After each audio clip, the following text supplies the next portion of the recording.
lifestyle.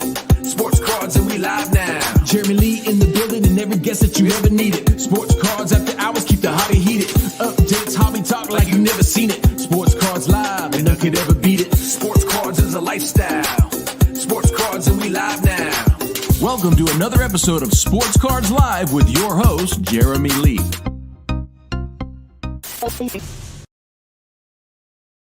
All right, everybody, welcome to the LCG Fall Premiere Pop Culture Auction Live Extended Bidding Watch Party. It is Sunday, October the 29th, 2023. My name is Jeremy Lee. I'm excited to have you here with us. We are going to have a great show for the first hour. We're going to be leading up to extended bidding, and at 5 o'clock Eastern, extended bidding will kick in and the action will come fast and furious. Let's bring on the founder of LCG Auctions, Mr. Mark Montero. Mark, welcome back.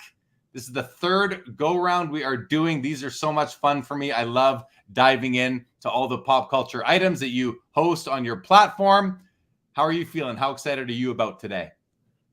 Feeling good. The live watch parties are a big hit with our bidders. Everybody looks forward to them. It allows them to follow along with the action. To the new people, they can kind of learn. And we have a special guest joining us today that has some expertise in the mask figures, superpowers, Masters of the Universe. So we're gonna learn some stuff, including myself. Right on. It's always, that's what I like about. That's really one of the things I really like about doing these shows with you and LCG is, number one, it exposes my traditional audience to something outside of sports cards, but it also allows me to relive my youth. I grew up in the 80s and the 90s, more the 80s. I mean, the 90s, I was already out of high school, but in the 80s, I mean, that's, Star Wars and Teenage Mutant Ninja Turtles and He-Man and all these things were so prevalent and the beginning of video games and all the classic movies that came out. And LCG Auctions tends to bring out somehow, I don't know how you do it, Mark, but kudos to you. You tend to bring out the best of the best, like the one-of-a-kind items that, and I hear it from your customers and the special guests we bring on that are like, this is, as our guest mentioned to us before we went live, he said, and I hope he doesn't mind me stealing this from him, Gary, in the back there, but he looks forward to this as much as he does a Super Bowl. That says a lot. That just shows how into this stuff the hardcore collectors are and the community is. And it's like, in sports cards, we have a great diverse community, but there's also community around these things. And how have you yourself found that community to be as you've been accepted into it? It's been great.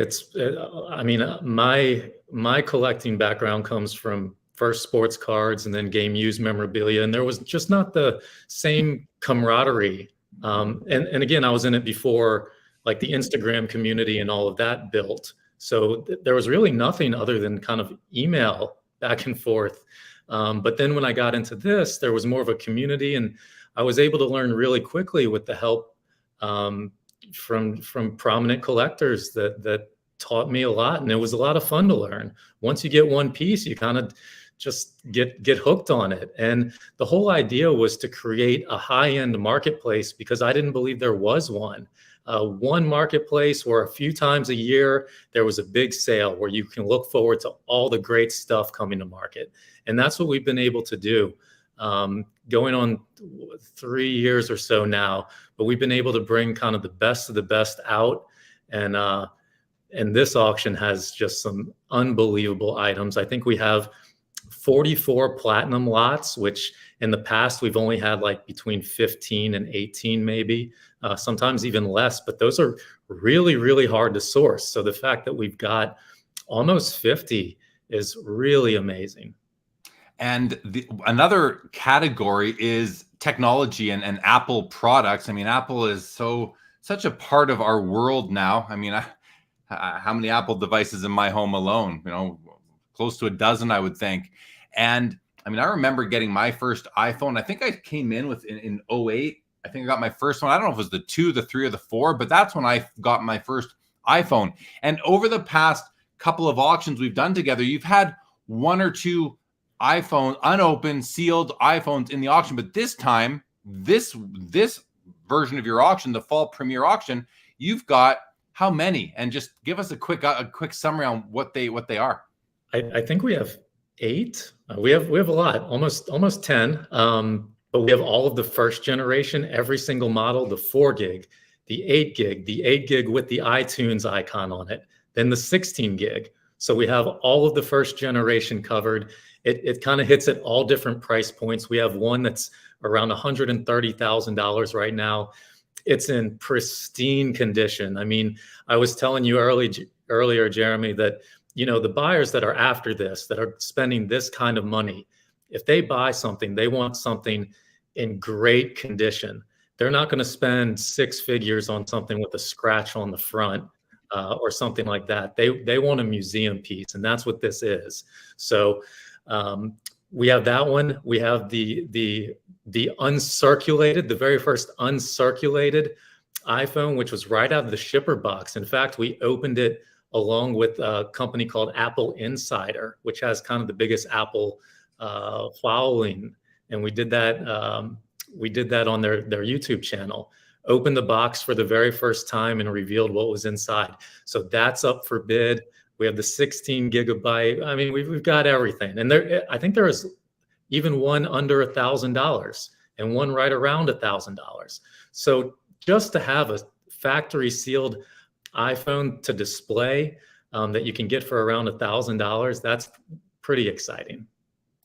I watched that video on the Apple Insider YouTube channel, and I read the comments, and I also had people reach out directly to me because I shared it on my Instagram, and people wrote to me, and I think I saw Abdul in the comments here, Currency Project, welcome to the show, reached out and said to me, I had to watch to the end to make sure they didn't open the iPhone itself. People weren't sure if you were going to simply open, as I'm showing here, the shipping carton, which was sealed until you guys just opened it a few days ago. And here's the image of it now open for the first time in 15, 20 years, whatever it is. People were concerned that you were going to open up the iPhone as well. And I'm thinking to myself, well, there's no way they're going to do that. And of course you didn't. But people were wondering how, I don't know much about the Apple collecting community, but the Apple Insider, what was the general response you felt that came after the video you did on Apple Insider? I think generally a very educated audience, one that really appreciates Apple products, not a whole bunch of trolls on there like on some other some other big channels, but just Apple enthusiasts that appreciate this stuff. And outside of the iPhones, we have this 20-year Apple Award. It's a award that Apple gives their employees when they hit the 10-year mark, when they hit the 20-year mark. And in today's world, with people switching jobs so often, the 20-year award especially is super rare. And this thing is beautiful. The photos do not do it justice.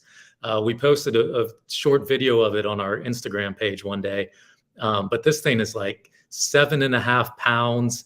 It's the space gray. It's got like a reflective mirror Apple logo on it with an etched 20 on the side.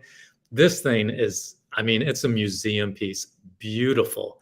I wish the pictures did it justice, but it's like a trophy piece. And I know a lot of Apple enthusiasts really, really like that one. One of my favorite items, as we seem to be getting into it here, but one of my personal favorite items in the auction, I'm going to bring it up right now because I remember going to Toys R Us and buying this probably in the first week it was released. Of course, I opened mine right away and played it. Was the Sega Game Gear, the handheld that Sega put out to compete with the Nintendo Game Boy. And this is cool. It's $2,500 right now.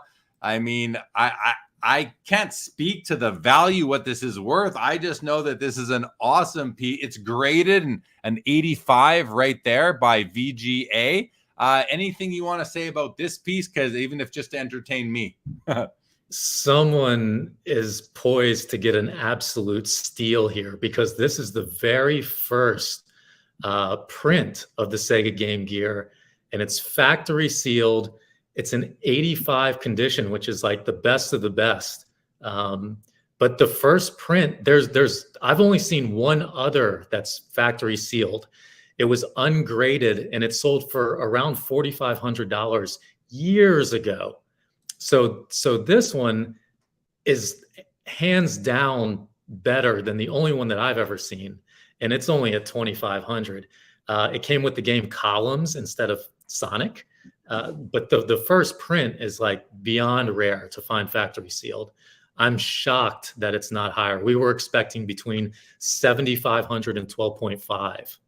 And there's yours. Yeah. There's mine. It's dusty. I have it on display. I collect these old handheld units. I've got several of them sitting behind me. You know, my Game Boy, the Atari Lynx is another one. To have it unopened in a box is would just be awesome. But yeah, this is super cool. I mean, nowadays what we can do on our, you know, speaking of other items, there are iPhones and they're so much smaller and more compact. But this is what it was back in the day. 2 battery compartments here on the back of this. Like, you needed a lot of batteries to run these things. Super cool piece. I'm really excited about that one. Would you? Okay, well, let's why don't we just have a look at the auction itself? So here we go. As you mentioned, 44 platinum lots. These are the ones featured by the green ribbon. And everybody, lcgauctions.com is where you go to view these items, register if you're not yet registered to bid, and bid on the items, of course. Actually, what I want to do now, Mark, is just run through the categories in the drop down here, just to give people an idea of the breadth of selection. So, of course, platinum lots right up here, 44 items, Apple and tech. So we've talked about some of that already.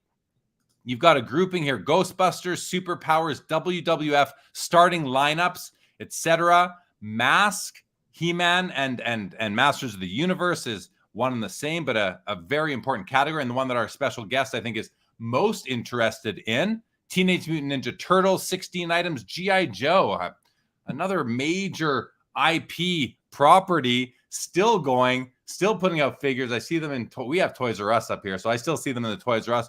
Transformers, 19 lots. Of course, Star Wars has 51. Probably, would you say Star Wars is the biggest of the categories for pop culture collecting? It's got the largest following, and it's been around the longest, I think, for collectors. But these others are really coming around strong in the last 20 plus years. These items aren't something like Johnny-come-lately type stuff. Transformers, in fact, in the early 2000s, I got a price list from like 2004, and these things were selling between $5,000 and $10,000 for the big pieces back 20 years ago. So this thing has been on kind of a steady incline, and the way that we're showcasing them, the way that AFA and CAS, the grading companies, the way they've encased these and the acrylic, they make for beautiful display pieces. And, you know, people like me that were into sports cards, that were into memorabilia, we get these in our hands and we get hooked, and they're really, really cool. I love this this quad of Ghostbusters figures, the original Ghostbusters, all 4 of the original Ghostbusters team with ghosts as well. I mean, that's just so cool. The Superpowers, I love the colors of these cards, and they're still making Superpowers. They look the same, but they're not the originals anymore. These are the originals from 1984. Really, really just great stuff. Back up to here, Beanie Babies and Barbie. We hadn't seen that before on an LCG auction, so that'll be an interesting one to watch. VHS and video games, play sets, vehicles, gift sets. Oh, late editions. How does that work for you guys, late editions? Is it just things that you don't want to save to the next auction, or how do you what's sort of the policy around late editions? So we only had 2 this auction. One of them, we received it back from the grading company after the auction had already started. The Cantina set, the Star Wars Cantina, which is great at 85. That's a really, really rare piece. The figures themselves are graded, but it also comes complete with the box, all the contents, the catalog, the instructions, all of that. So it's complete. But then the figures themselves are graded, and those were right out of the box, pristine condition. Like the baggies a lot of times those baggies get cloudy and get surface wear. These are crystal clear. So I think this item's going to do really well. These are 4 very popular pieces. So Burrito. yeah. So this came late, and then we added the late edition, the uncirculated iPhone. Even though we had it posted already, because we actually opened it, we added the updated photos, we added the video to the listing. But check out the price of that, and check out the price of lot 7. Those are both 8 gigabyte factory sealed first generation iPhones. Compare that to the 4 gigabyte. I mean, the price the price is mind blowing, the difference. Yeah, it really is. Such cool stuff. There's lots to go through today. Extended bidding on the LCG platform opens in 43 minutes. That means you have 43 minutes to get in your initial bid on every item you're interested in taking a run at during extended bidding. So make sure that you have done that, or you are doing that now, so that you're not shut out. There are still a few items that don't even have bids. Hall of Justice here, for an example. So if this doesn't have a bid, if you're the only bidder on this in the next 43 minutes, you're going to get it for the opening bid. So consider that as you're looking at the status of things, Mark. Yes, and one thing to keep in mind is if you let the clock run past 5 p.m. Eastern, you can't bid after that. Even if the item has 0 bids, if you try to bid after 5, even though the item has 0 bids, you won't be able to. So you got to get that initial bid in. And if you're the only one in there, you win it automatically. So really cool. Let's touch real quickly, Jeremy, on it's the Star Wars with the 3. So the 3 key Star Wars pieces here, Luke Skywalker, Ben Kenobi, and Darth Vader. These are the double telescoping versions of these figures. Some of the most sought after figures.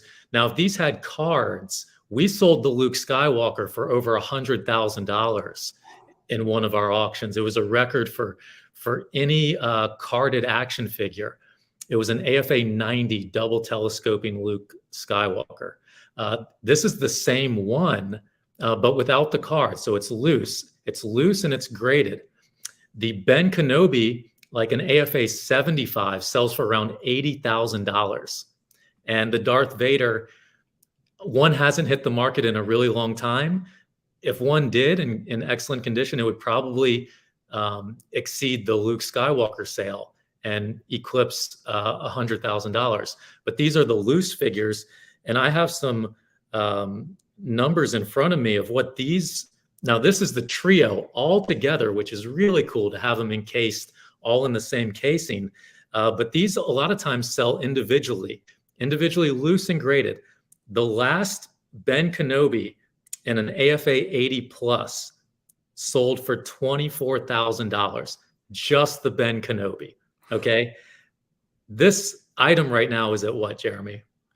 This item right now is at $20,000 for all 3 of the all items. 3. Just the Ben Kenobi, March 22nd of this year, sold for almost $25,000 by itself at auction. Also, the Vader is a very big one. The Luke is worth a little bit less. I think the Luke's around 3,000 to 4,000 maybe, but the Vader is in the 5 figures. I think the Vader is around 20,000 or so. I have the last sale of that one as well.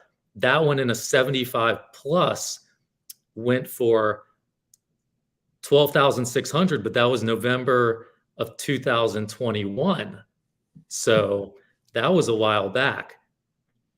But to get all 3 at this price, like, I can't believe there's not more people on this lot.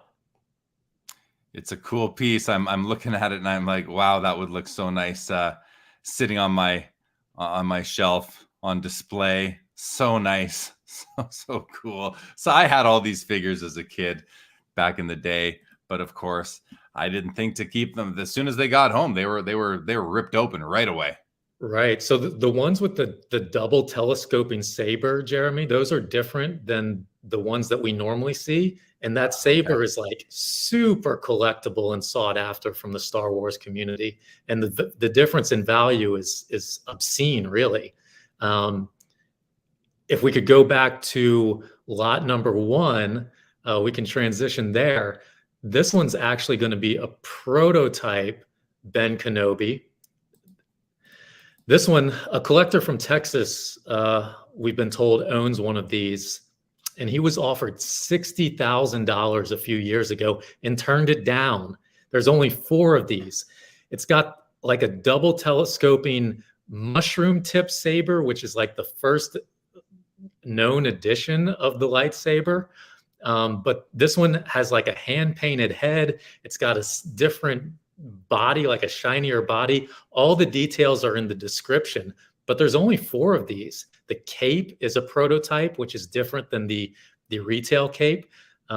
Super cool item, not much activity. So it's going to be, there's a big opportunity to jump in here before extended starts and kind of try to get in cheap. We have a question from Vintage Card Collectors. How do you determine the opening bid price? Does the seller have a say? There are quite a few. He says there are quite a few items. Actually, Mark and I scrolled through before we went live, and I was surprised with how few items had 0 bids. It seemed like most did. There's a handful, but not a lot. But to his question, how do you determine the opening bid on LCG auctions? The seller does not have a say. We just kind of evaluate it based on its own merit. Some items that we know there's really, really deep collector base, like our last auction, the Megatron, we started at 2,500 because we knew it would get a lot of activity. We did the same for this Ben Kenobi at 2,500 because we thought that there would be a lot of people jumping in on it. A lot of people jumping in below the 30,000 mark. Most auction companies would probably start that item out at 25,000 or so. But we just have a different approach. But no, the seller has no say in what the opening bid is. And there's no reserve on any item in the entire auction. Everything's going to go for market price, which is what a buyer is willing to pay today. And we've been really successful in doing that. We found that reserves tend to deter bidders. They don't want to bid until their bid, quote unquote, counts. So we see a lot more activity generally with this no reserve type pricing. Some of our Star Wars items in our last auction did extremely well. The 12 back Star Wars items from 1978, I mean, a lot of them were in the $10,000 range. One, Darth Vader went for $16,000. Really, really impressive. But we have such a big collector base. The best of the best collectors see this stuff, and we've set a lot of records with our auction items. So, yeah, hopefully that answers your question. But we're getting into superpowers here. I think that's a good cue, Jeremy, to bring on our guest because he knows more about superpowers than I do. Okay, well, let's do that. First, Eric Stefano says, amazing stuff. I opened everything when I was a kid as I do now with cards. Yeah, I get it, Eric. I hear you. All right, let's bring on our guest. Here he comes, Gary Gefter. Welcome back. Not your first time on the show with us here on Sports Cards Live for the LCG auction extended bidding watch party. But Gary, welcome back. Good to have you. It's fun to learn from you. So welcome back. Thanks for having me, Jeremy. It's always fun to do this show. Again, LCG auctions is just crushing it with today's offering. There's so many items across so many different toy lines that I myself am flustered. There's so much for me to keep track of. I'm obviously an active player on a lot of items here. So you're going shopping today? Is that what I'm hearing? 100%. Oh boy. 100%. There's so many, because I also collect so many different toy lines, and the reason you get into another toy line is because you've gotten almost as far as you can go in that toy line. So there's a lack of things to buy. So then you start a new toy line, and then you wind up, I can buy this, I can buy that, I can buy that, I can buy, and then you amass a collection, and then it gets slower and slower the more pickier you get. And for this type of offering, I can almost add at least 1 to 2 pieces to each toy line, across all of them. So yeah, there's a lot. I have it sorted currently to recent bids, and I keep refreshing. And it's funny, like, I don't know how much of a reach you have, Jeremy, but I mean, you talk about something and then it instantly happens. Like, you were just talking about the Hall of Justice and how there are no bids. And if one person were to just bid on it, they would probably win it. Not even a second later, it caught a bid. It caught a bid. So, well, I mean, that's really cool. You know, the one thing is, you know, we do bring out traditional audience of sports cards live and people who watch the various pieces of content that I do. But, you know, Mark puts out the email to the LCG email list. Those people are here watching too, and I'm grateful for that, and welcome them all here. I have a couple of questions for you, Gary. I really want to dig into your mindset on all this, and, like, you know, what is it? Talk a bit about what it is that you love about these. Why do you, like, I'm looking behind you and I'm like, you are living in your personal heaven. There's no doubt where that room you're in right now is Gary's happy place. It's your happy zone. What is it about these things, surrounding yourself with them, that just, what is it that motivates you to do this and makes you so happy? Well, it makes me happy because it's nostalgic. It brings me back to that time where everything was just so simple. Like, these are the things that made me happy. And I don't know, you want to call it a midlife crisis, you want to call it a life of collecting. Like, there's lots of reasons why myself and people like me collect. But it's because it reminds me of being a kid again. And I don't think there's anything wrong with that. However, I have friends that look at me side-eyed sometimes, and family members like, what are you doing? Still playing with toys? And I'm like, no, I don't play with them. I just want to look at them. I want them, like, I enjoy being in this room. The collecting part is being able to add another one and checking off a list. I have a big list for each toy line. I'm very neurotic when it comes, and an OCD when it comes to that kind of stuff.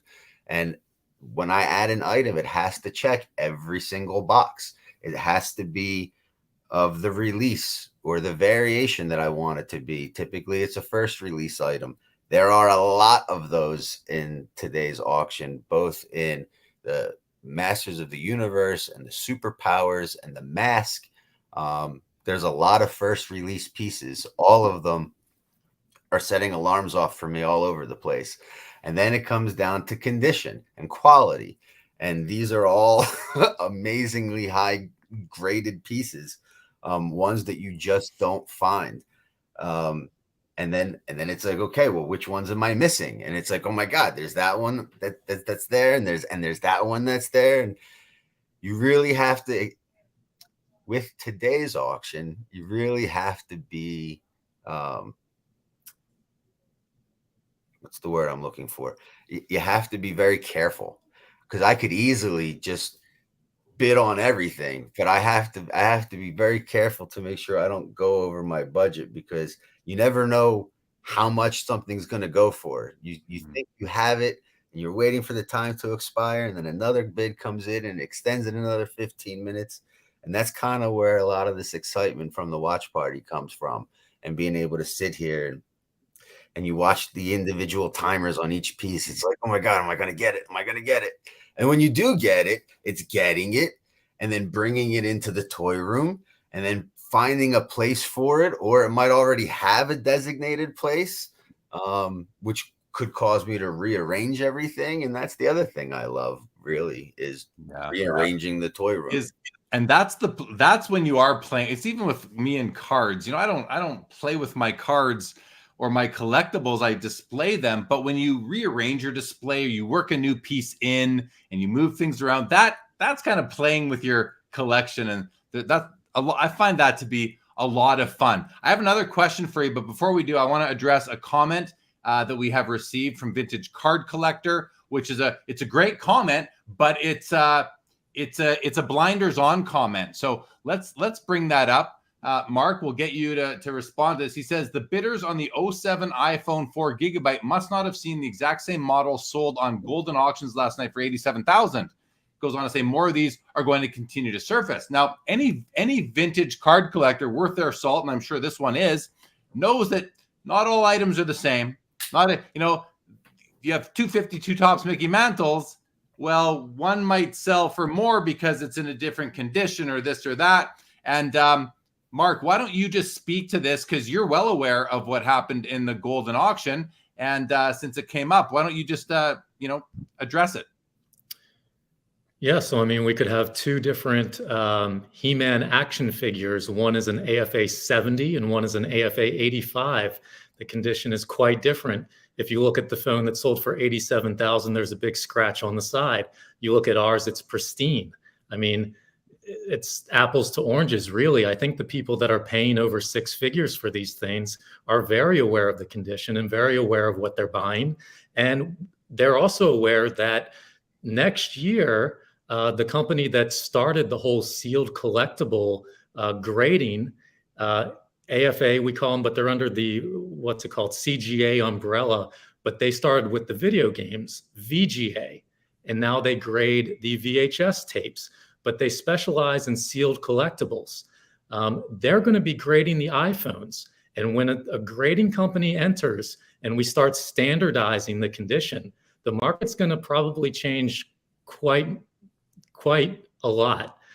So those that are buying these, some are collectors that care about grading and whatnot. Others, they're getting specialty cases and they're never going to grade them. But I think either one, with the eye test, they can tell the condition of one compared to another one, and they're certainly not going to spend the same amount when the condition is quite different. Yeah, and I think you mentioned that they are going to start to grade iPhones, and we know when grading companies came into sports card and comic books, it changed things drastically. It really put some items way up here on the financial scale and some way down here that to the naked eye and the untrained naked eye might look very similar.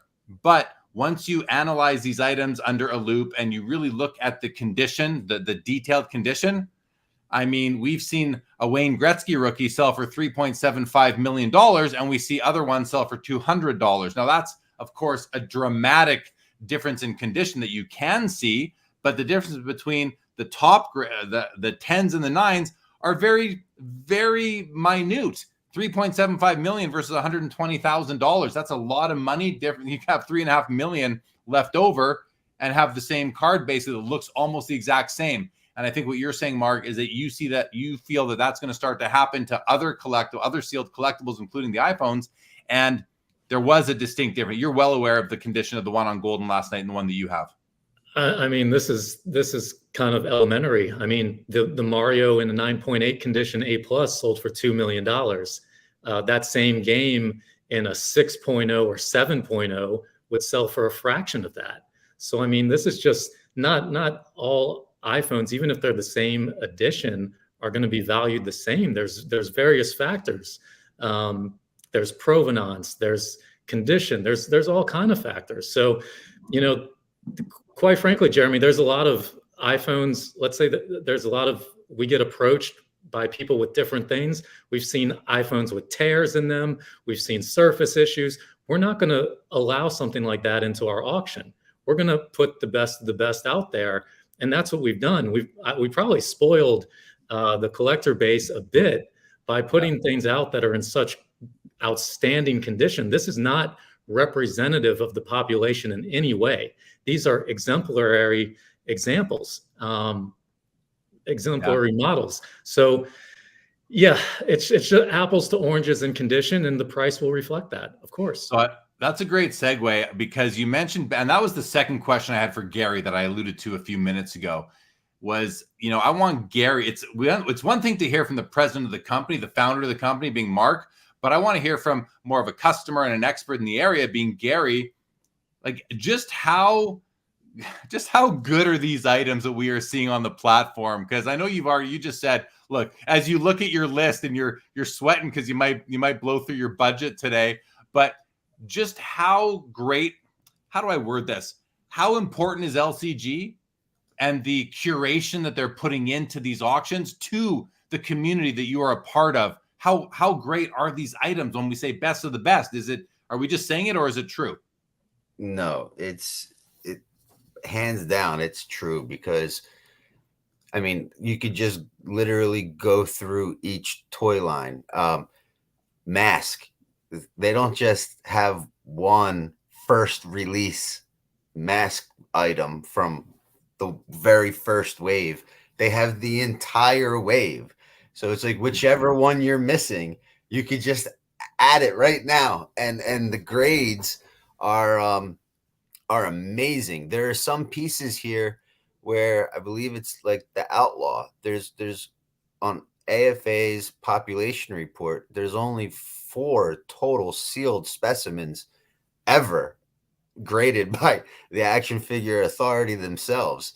Even though this one's graded a 70, it's better to have something that's sealed rather than to have nothing or to have it open. Like, I'm not personally an open collector.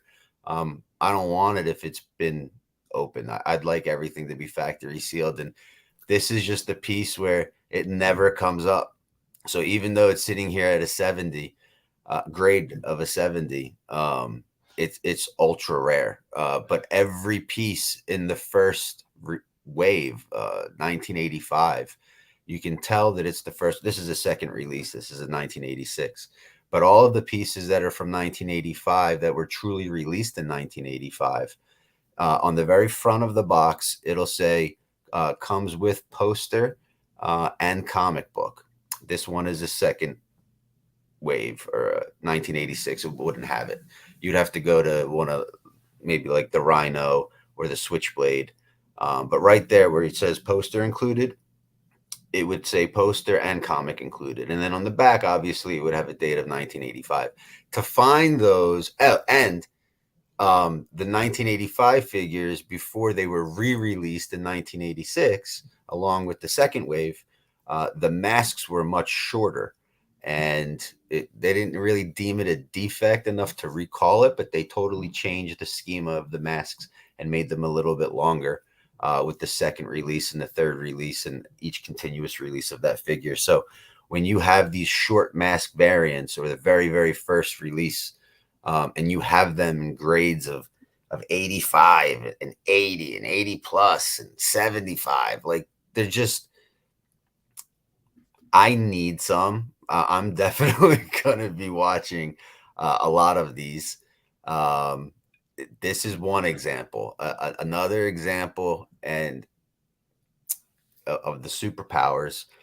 He's got several 12 backs, and I don't know why all of the grading companies, Kaz, Action Figure Authority, some of the ones overseas, UKG, they always grade the superpowers really, really tough. Like, it's very, very, very difficult to find AFA 85 examples. Most of the collecting community is totally content with 70s, 75s, 80s even. But to see 85s, they just do not come up, especially ones like Batman and Green Lantern. I feel like I'm showing my hand here. But those are amazing specimens. And the prices that they're currently at are what the 80s typically tend to go for. I mean, these could double, if not triple, what they're currently at right now. And again, that's just this toy line. And then if you look at the Masters of the Universe, which is just the most mind-blowing, it's not 2 figures or 4 figures or 13 figures. I mean, there's over 40 pieces from from this toy line on display right now. And a lot of these are of that first release variety, meaning they are 8-backs. There's the Castle Grayskull. There's He-Man himself. There's the Stratos and the Man-at-Arms. I mean, these are all first release pieces. That Ram Man is a first release piece that you're about to pass by. I mean, to have that with the new logo and a crystal clear bubble and graded by AFA, I mean, it literally, as a collector for me, it checks every single box. That's what we call one and done. You buy that piece, it goes on your shelf, and you never have to worry about upgrading it again. Sometimes I buy pieces and I'm like, okay, that's good filler.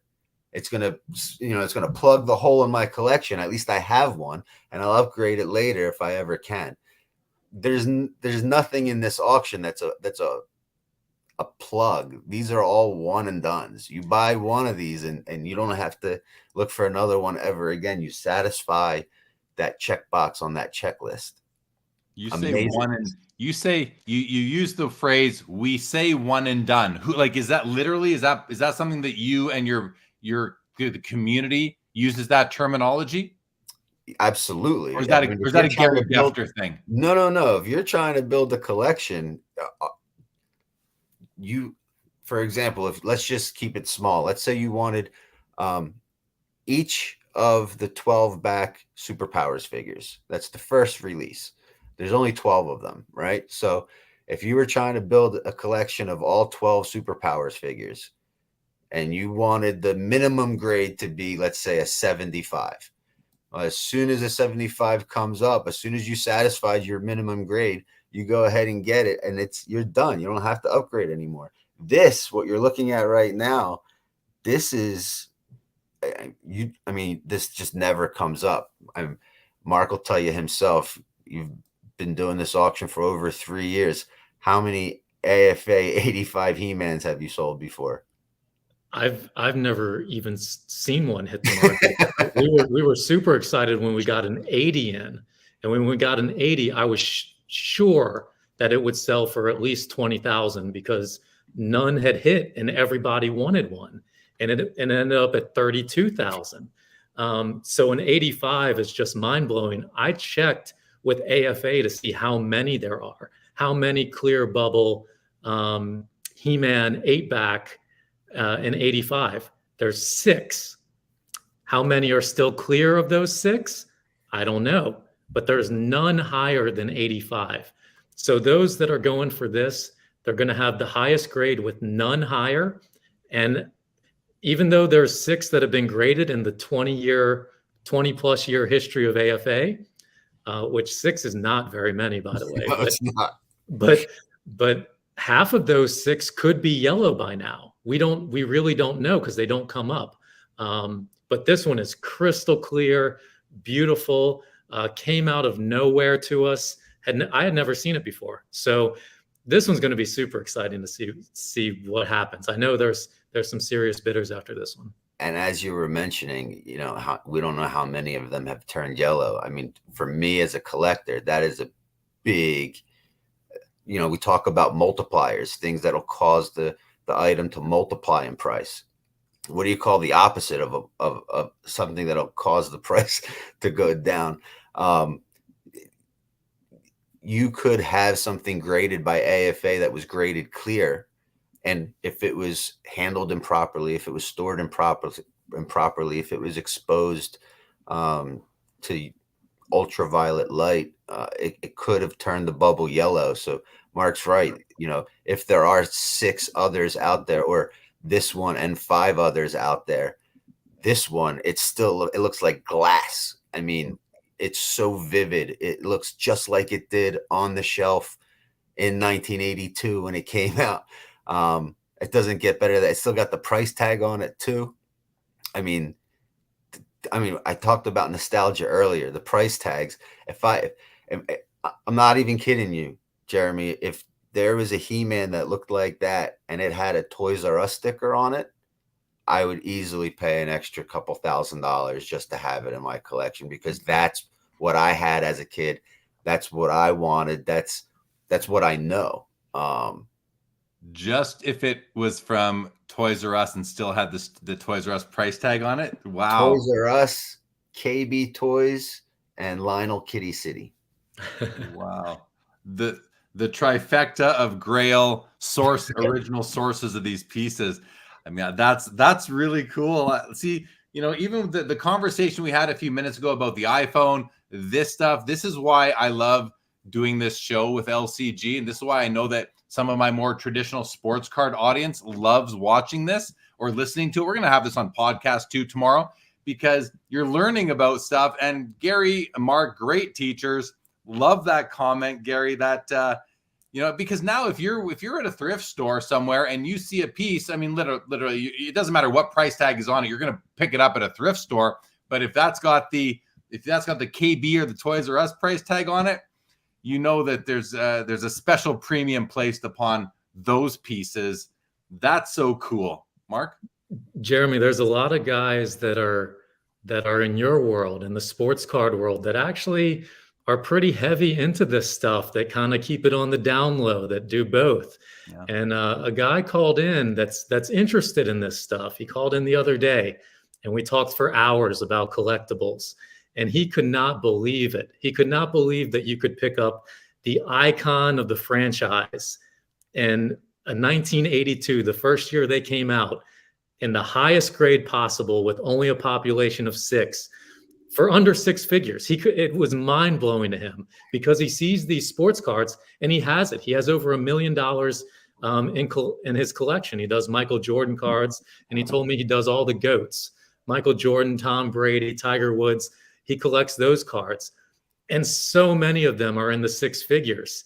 But he can get something like this, the best of the best, with only 5 others at most, because some may have turned yellow. Can get it for the price that it's at. It's like unbelievable. And the more people that are exposed to that, I think they're going to see some value here. One thing I wanted to do, Jeremy, while we're on the He-Man, there's 6 of them. We have 2 other Masters of the Universe 8-backs from the original year of 1982 that are in this auction right there. If you click on Stratos, there are according to AFA, who let us know, I think last weekend, I think this one has a population of 2, none higher. Is the other one yellow? I don't know, but I know that this one is crystal clear, and there's only 2 in this grade. And I'd like to also point out, not always does AFA itemize this or define it on their labels, on their grading labels, but this figure actually comes in 2 different variations in every release, whether it's a blue wing variant or a red wing variant. And as you can see on the back of the card, it's depicted in the filmation always having red wings.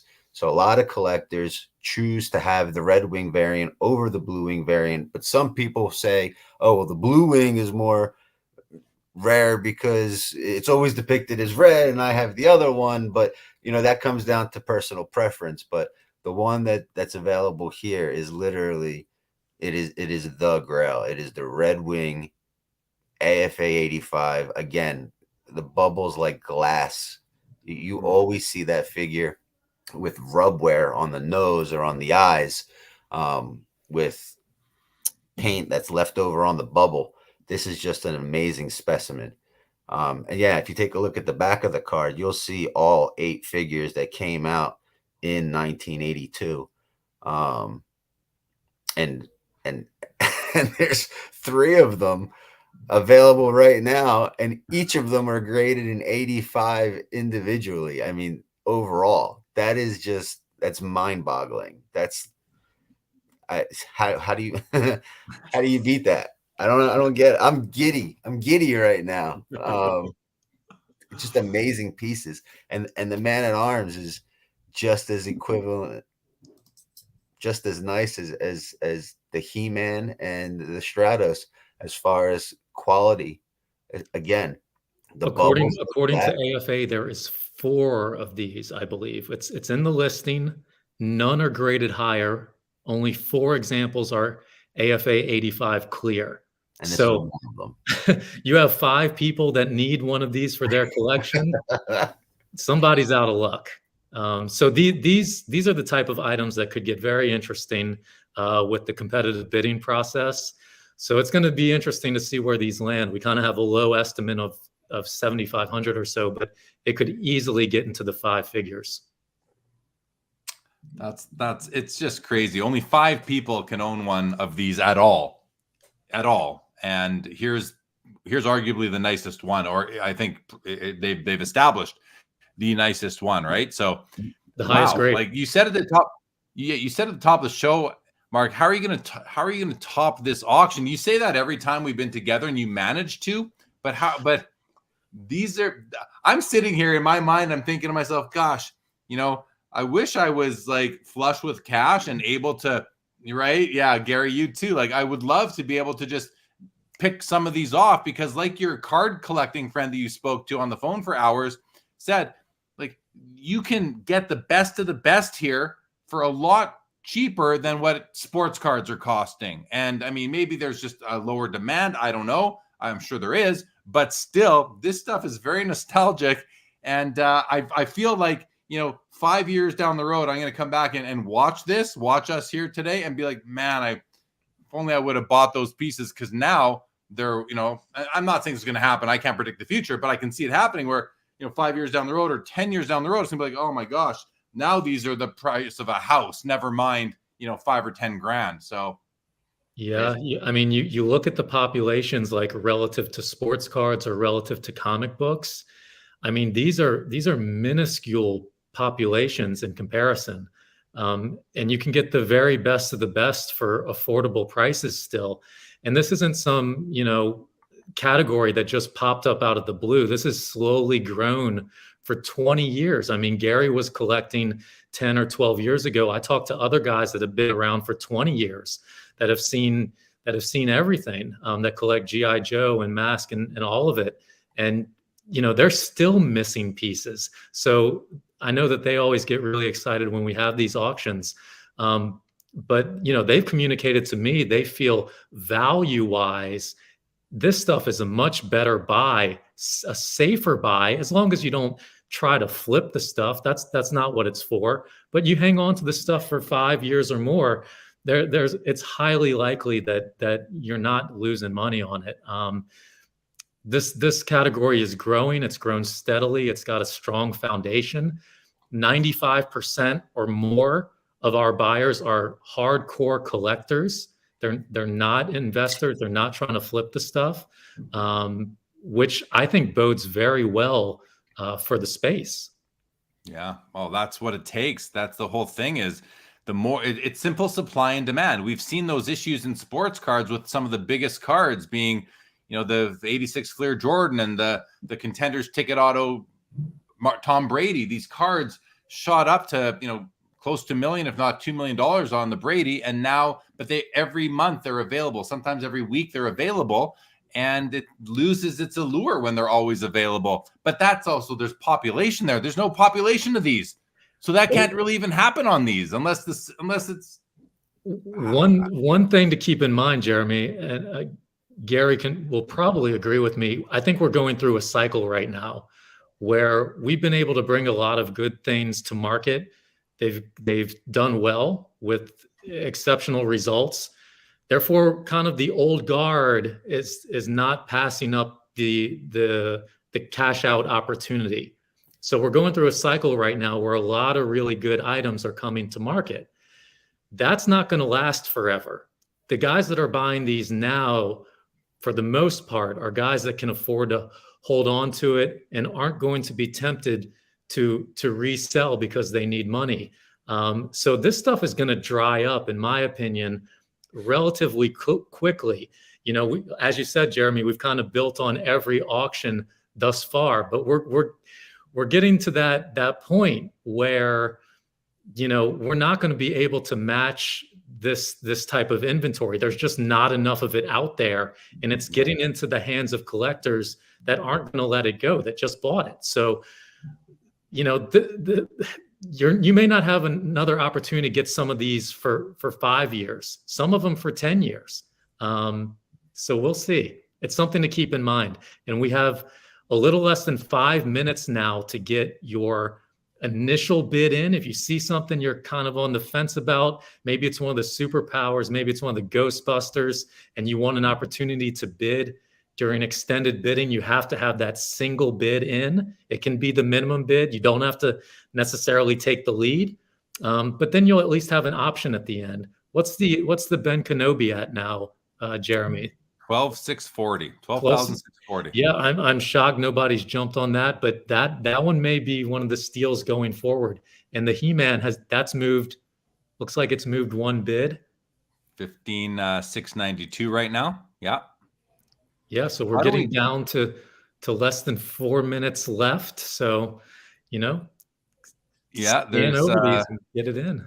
I love the superpowers. I think they're my favorite. And sorry, Gary, if you're after them, I think they're my favorite eye appeal color combination. I love those. Let's do a couple quick comments while people are getting in those initial bids before extended bidding. Gary Barrick, welcome to the show. Here said this is already a while ago. Said that Omega Supreme, haven't seen one offered for a while. What toy line is that, Gary?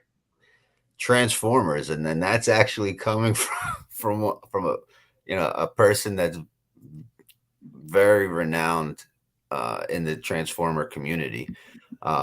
For him to come out and say that we haven't seen a Omega Supreme offered in a sealed condition like that says a lot. You're talking about people who collect the highest grade of the highest grade, the very, very first of the first. And if you scroll down right there, lot 33, that's what he's talking about. Let me comment on that. The Omega Supreme and the Skylinks, the consignor had these since he was a child, sent them into us ungraded. These are hobby fresh. It's never been sold on the open market before. And this is a big piece. It's a big box. We just had it graded. It's got the original price tag sticker, but this is one of those finds, Jeremy, where somebody they bought it a long time ago and they still had it. And now it's the opportunity to cash in. I'll guarantee you that whoever buys this isn't going to put it back up unless they somehow upgrade for a long time. Right. That's not happening.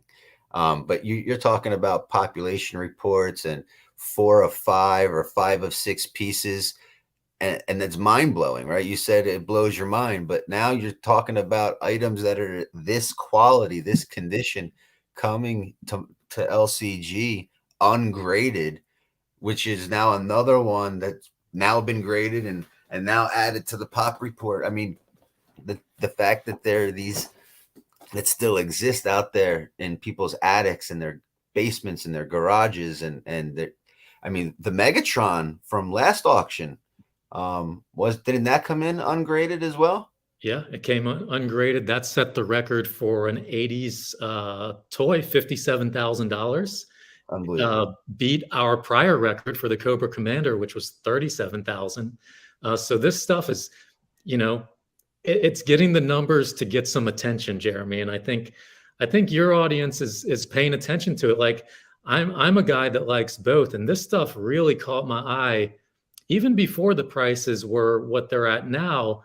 I mean, they weren't a whole lot less. Like a Snake Eyes with timber in an 85 condition was selling for about $3,000, $3,500 when I first got into it. In this auction, we have an AFA 95. It's a pop one. You can get the very, very best one, the gray card edition. According to AFA, it's the only gray card in AFA 95, nothing higher, nothing equivalent.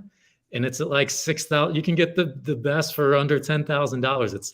It's unbelievable. I mean, a 95 is just a ridiculous type of grade. Like, I don't think I've ever seen a 95 on the shows we've done on anything. A 95 is equivalent to like a BGS Black Label.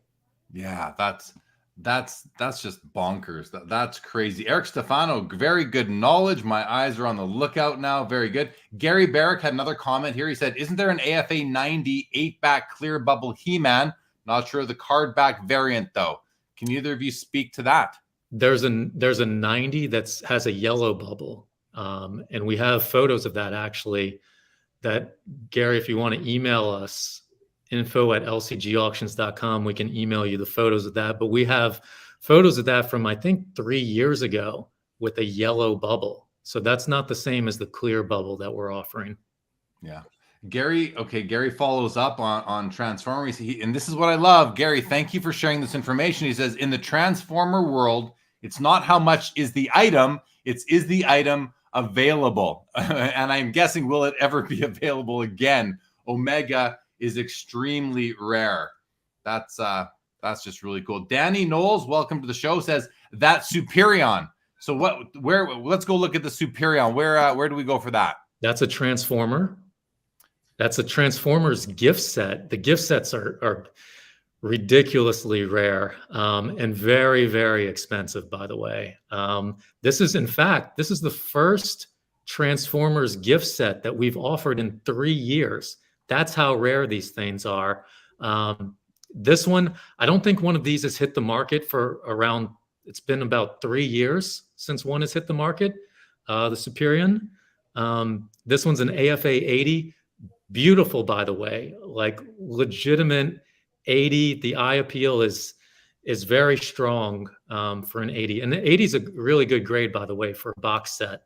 And the fact that it's a red label. Red label, by the way, Jeremy, means factory seal, never opened before. A blue label typically means that it's been opened and AFA has inspected the contents and deemed the contents unused and complete. However, one thing I discovered was the autographed items, they get a blue label. So it could be like a WWF figure that's never been opened, but it's autographed. They'll assign it a blue label. So, people that just look for red labels, there may be opportunities on autographed blue labels to pick up for good deals, but those have not been opened, the autographed ones. This Transformer, really, really cool. It's the jets that combine to form the giant Transformer. Really, really cool. That's awesome. You can try to be lucky and find an 80 blue label like this on eBay somewhere for $4,000 or $5,000. The fact that this is an 80 red label is probably, I'm not even exaggerating here, it's got to be at least 3x. And the fact that right now it's currently only where it is, I promise you that's not going to stay like that for very much longer. That's going to hit 5 digits very quickly. Very, very quickly.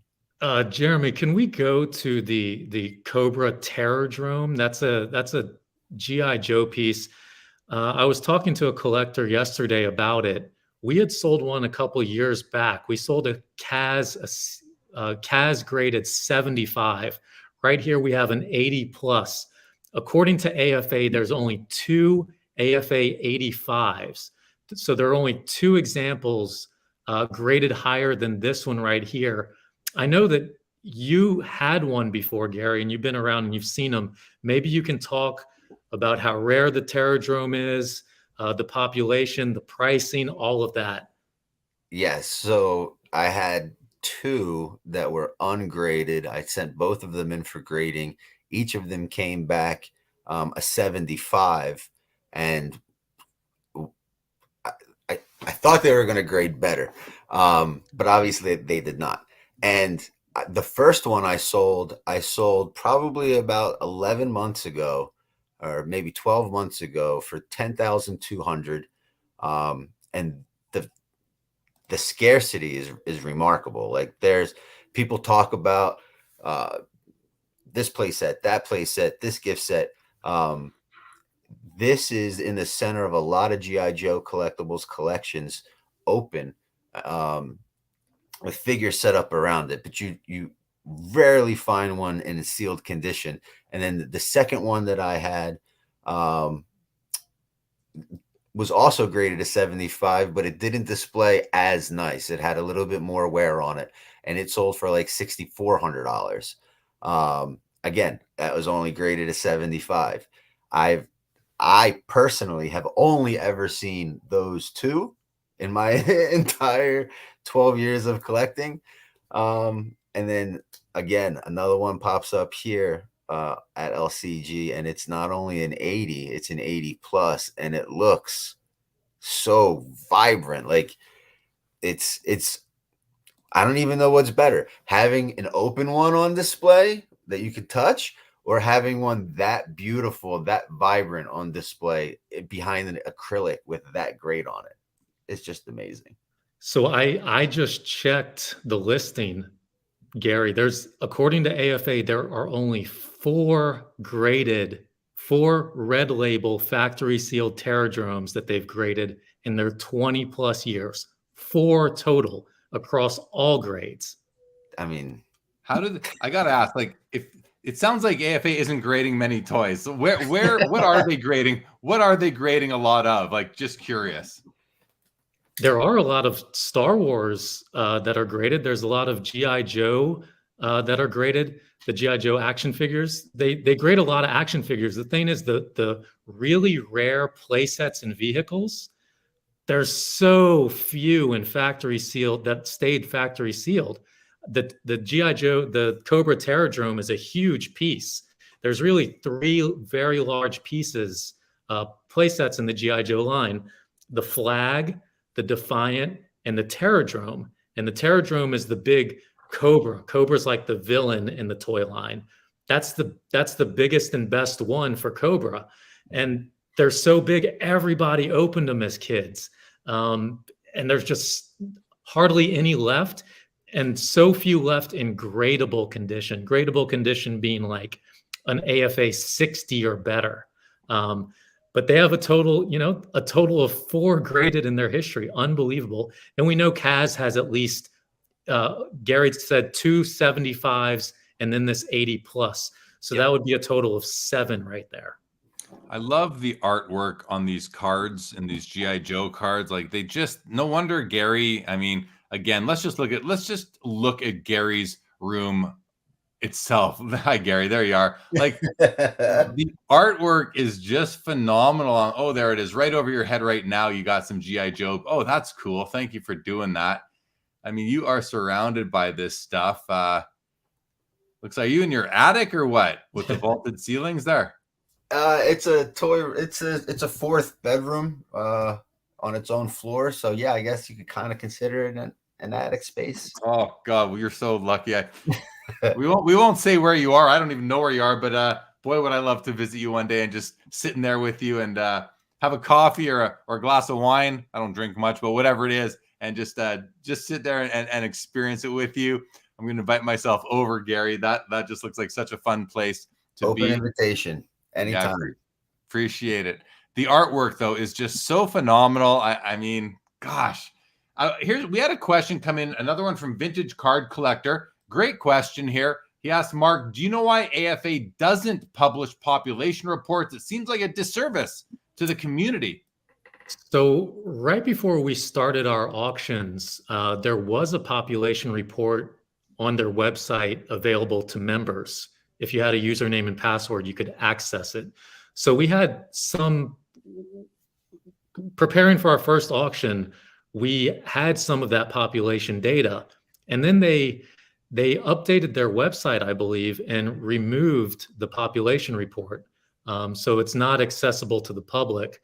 I've been lucky enough to work with them on certain items in this auction where they have pulled from their database the numbers for certain items here. I'm going to continue to discuss this with them, because I've had some prominent collectors tell me that it's like a must for them. Like, they need the population data in order to justify making certain purchases. And even if I don't know what I really don't know what their reason is for not having it yet, because their new website is complete and it's up. And they obviously have the population report because they've sent us some of the data for certain items.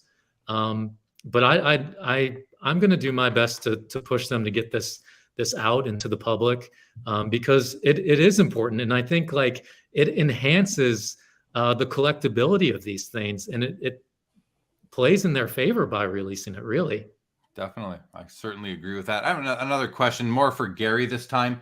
You know, when you go to the toy stores nowadays, or even you go to Walmart or wherever you're going, and you see the current action figures that are being produced today, do you take any interest in these pieces? Do you ever buy them? Would you ever send them off for grading, or is it more akin? And again, I'm looking for this to draw the parallels with sports cards, where you know I can't go buy 52 Topps cards anymore, but I can buy 2023 Topps cards, but I might not bother because they're making so many of them. So how do you feel about the modern pieces coming out compared to these originals? So when they started to hit the Targets and the Walmarts, I couldn't help it. I had to dip my toe in that pool just for a second. And I realized that it doesn't bring me any nostalgia or bring me back to the years that I was out playing in the dirt with them at all. So as quickly as I picked a couple up, I quickly let them go. There's just nothing that fills the gap or the void of a vintage piece than a vintage piece. If I really wanted to have it and I really wanted to touch it and play with it, I could buy myself an open example in pretty good condition for a fraction of the value. If I just can't find that sealed specimen that I'm looking for, but I would rather just leave the hole in my collection and know that it needs to get filled, and then continue to look everywhere possible. Other people's collections, other auction houses, eBay, Etsy, wherever you possibly can, to try to find these pieces. But yeah, they're just, I mean, they're so nice. There's so many of them. Speaking of nice, can we go to item number 32, Jeremy, the Transformers Starscream? I know that Gary has kind of started his a Transformer collection recently, and he's after the jets. Now, this one may be a little out of your range, Gary, but this particular one is an AFA 90. Starscream is like the main jet, one of the main characters in the movie, if I remember correctly, the 1986 movie. Starscream AFA 90, which is an unbelievable grade. The highest that we've ever had in our 3 years is an 80 plus. So here's a 90, exceptional. I've been after this consigner for almost a year to get this thing into an auction. Finally, he caved, finally, and brought it in. Maybe you can speak to the Jets, Gary, speak to this Starscream piece and speak to how rare this is in a 90 grade. I mean, the subgrades alone right there, the overall grade is a 90. The bubble received an 85. The window received a 90. The figure received a 90. I mean, this is as close to dead mint as you could possibly get. This is near mint plus mint. I mean, the grade really speaks to the condition of this item. It's got to be a one of one. I don't have access to the population. There's a couple of them in 90, Gary. There's a few. It blows my mind. But this one, I mean, when you look at it, how tight the edges are on the box, how sharp each of the corners are, how clear the window is. It's just it. There are items that might be graded in 90 that don't look like a 90. This is not one of them. This looks every bit like it deserved a 90. And what's crazy is the photos can't do it justice. Like the way the lighting hits, like you see this line along the window right there, that's a reflection. So you can't, because of the acrylic and the lighting that you have to put on these things to take quality photos, you can't ever get it exactly right. But the vast majority of these things are far better than the pictures would indicate. The pictures sometimes make it look washed out and whatnot. And we don't want to enhance the pictures because that distorts them in a way too. So we'd rather, in a way, kind of undersell than oversell. But this thing is phenomenal. And in comparison, I'd say this is a top. Would it be safe to say, Gary, that this is a top 5 Transformers piece in terms of popularity, character-wise? As far as character, yeah. I mean, you're talking Megatron, Optimus Prime, Soundwave, and Starscream. And Starscream, probably top 4. Grimlock is up there. Bumblebee's up there too. Yep. But just in comparison, we sold the 85 Megatron for $57,000 last auction. The same type of release as this. And this is a 90. And it's under 10,000, which is really kind of mind-blowing. An Optimus Prime in AFA 90 would, I don't know what that would go for, probably in excess of $40,000. A Soundwave in AFA 90, $40,000, more than 40, because I know an 85 just went for for crazy money on the private market, I guess. But here's a chance at a 90.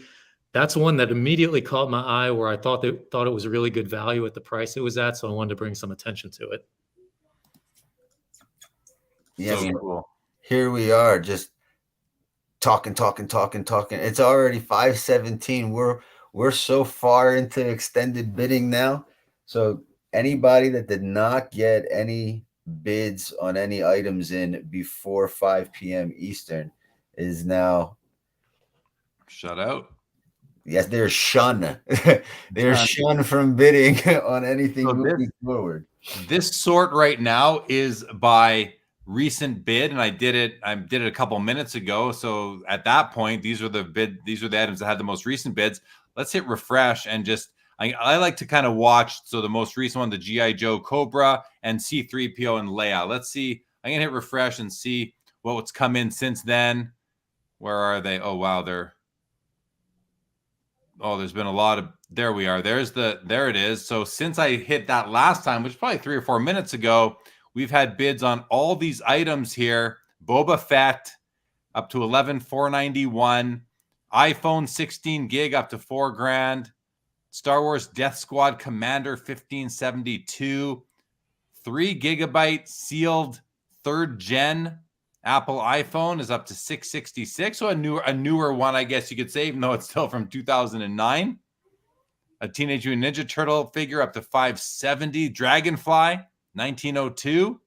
3rd gen iPhone 1771. Kobe Bryant starting lineup first release $182. Bit of a crossover item there. Mark, being, you got a sports card in there. You got a sports figure on more of a pop culture item here.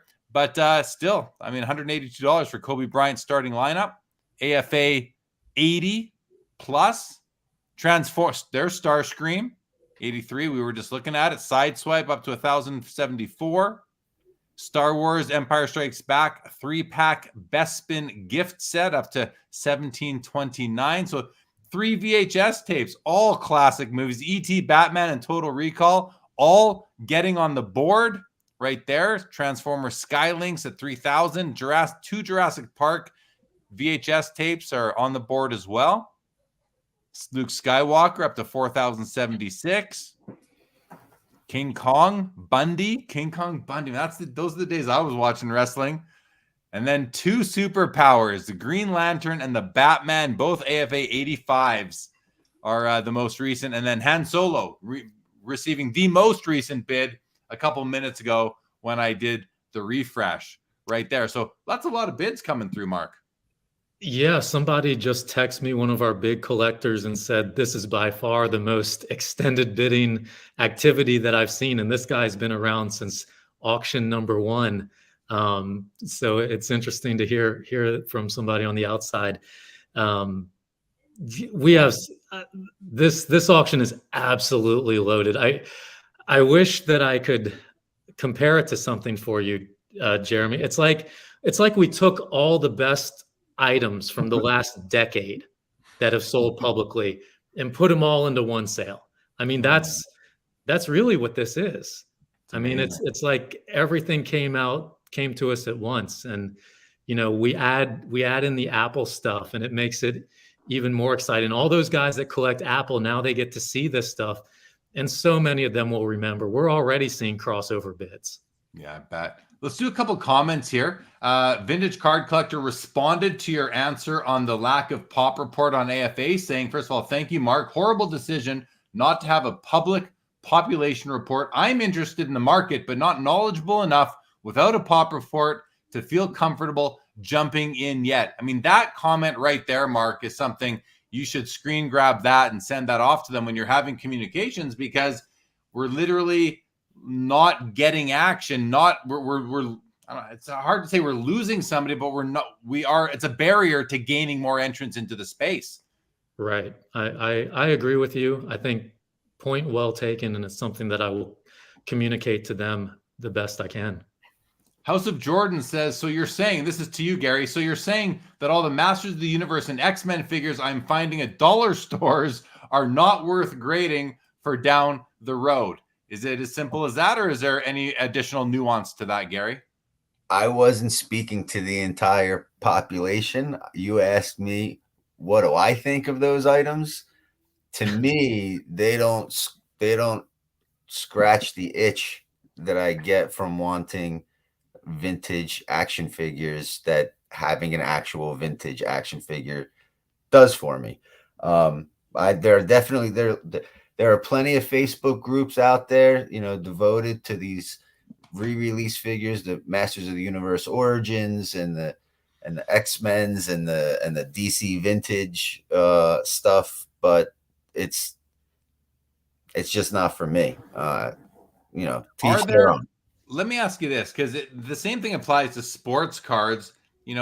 Most collectors, I use the term most loosely, understand and covet some vintage. Not all. There are collectors who just want modern, who they watch.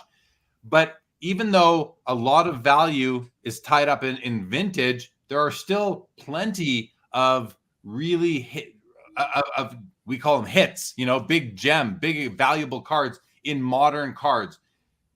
Has the action figure world figured out a way to produce really valuable pieces in the modern world?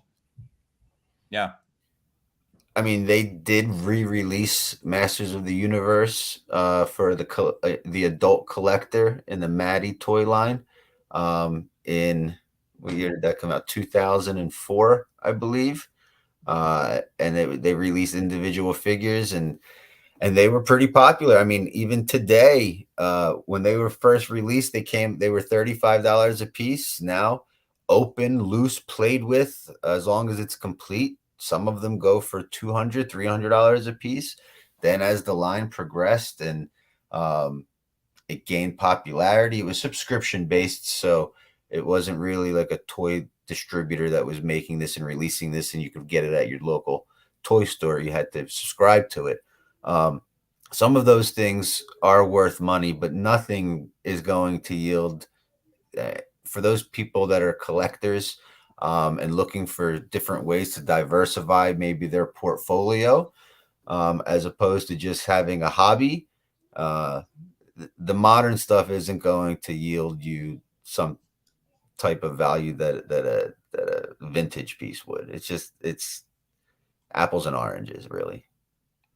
Yeah, that makes sense. I wanted to bring attention to one item, and I pulled it up earlier. Let's see if I can hit it here.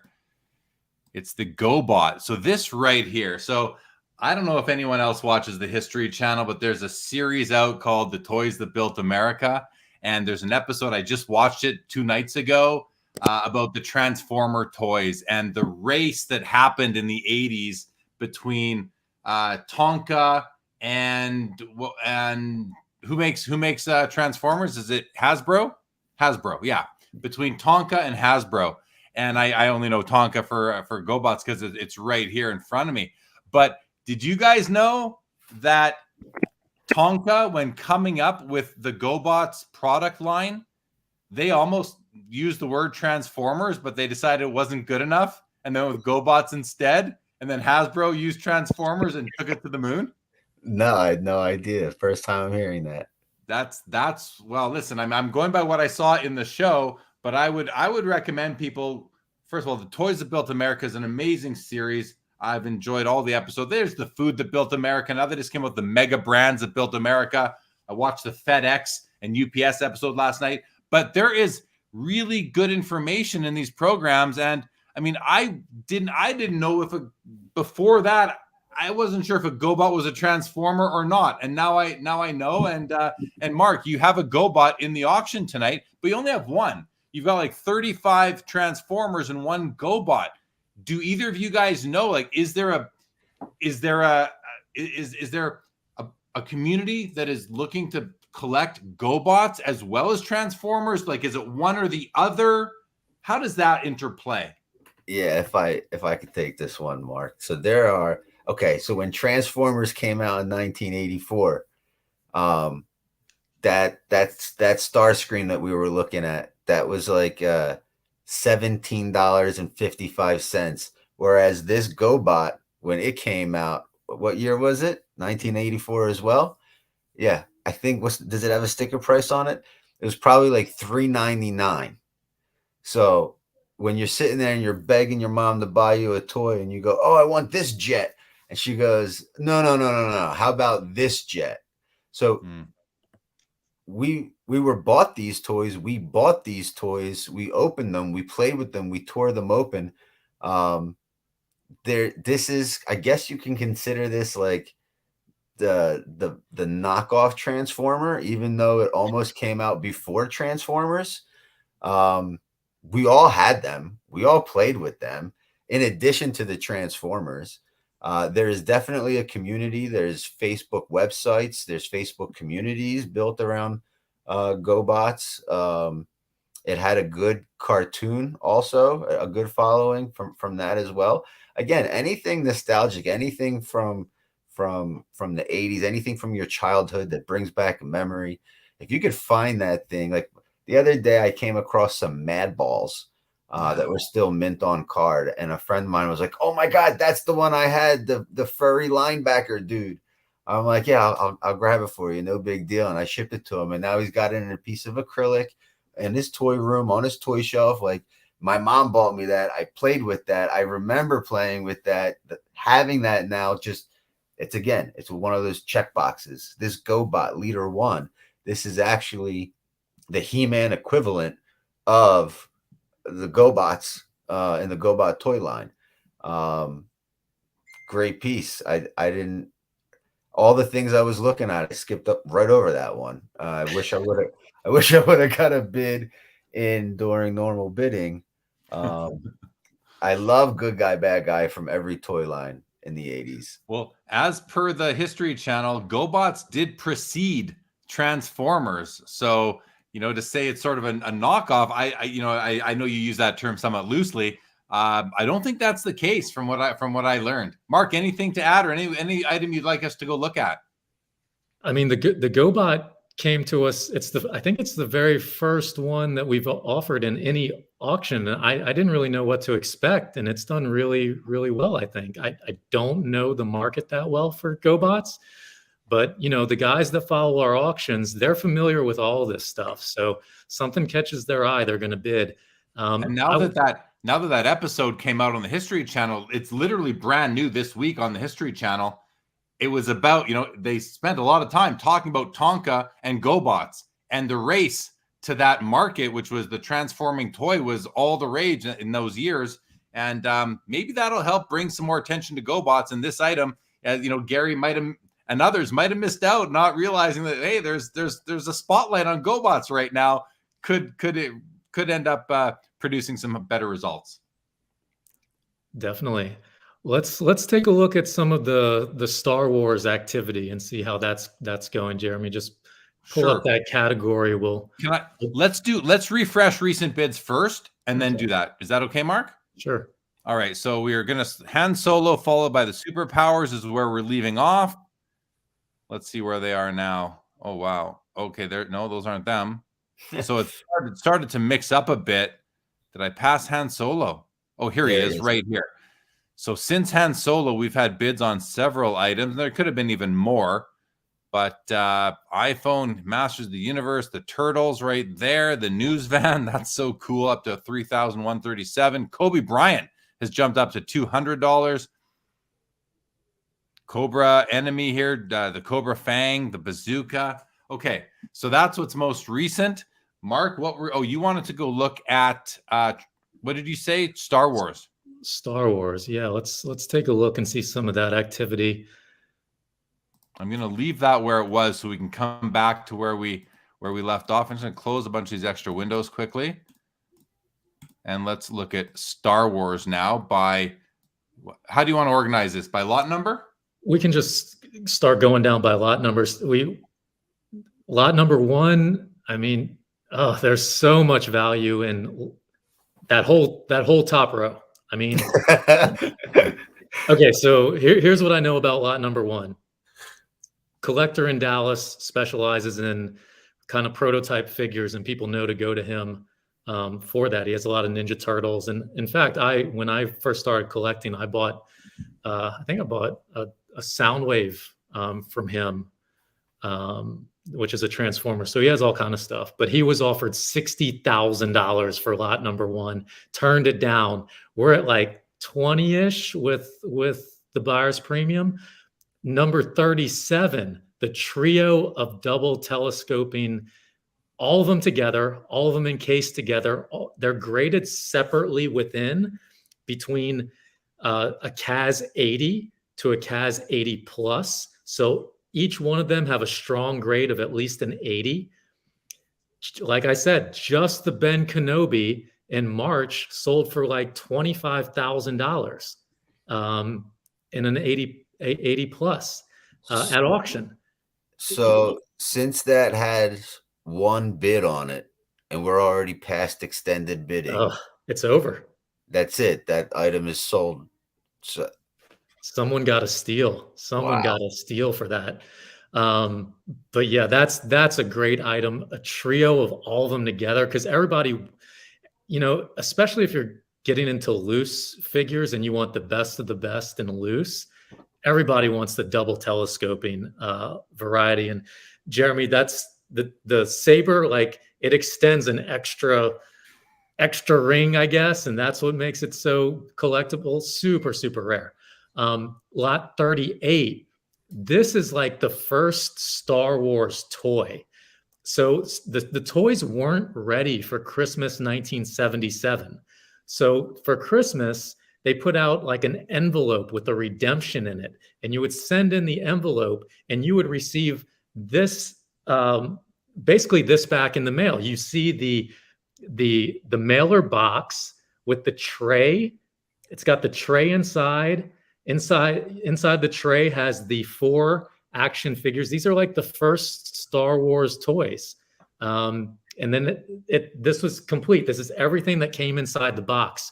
What makes this particular set unique is the Luke Skywalker is a double telescoping lightsaber attached, and it's called a transition set. So this is much rarer than the other kits that you see because of those details. And it typically goes for a lot more.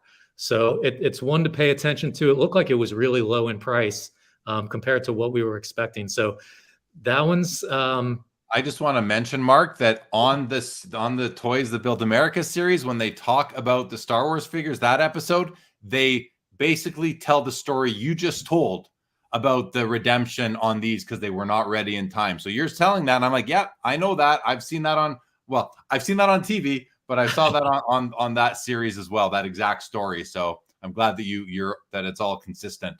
Yeah, so these are like the kind of the first action figures that really took the world by storm. Is that actual set of Star Wars figures, unopened? It still has the baggies over the figures.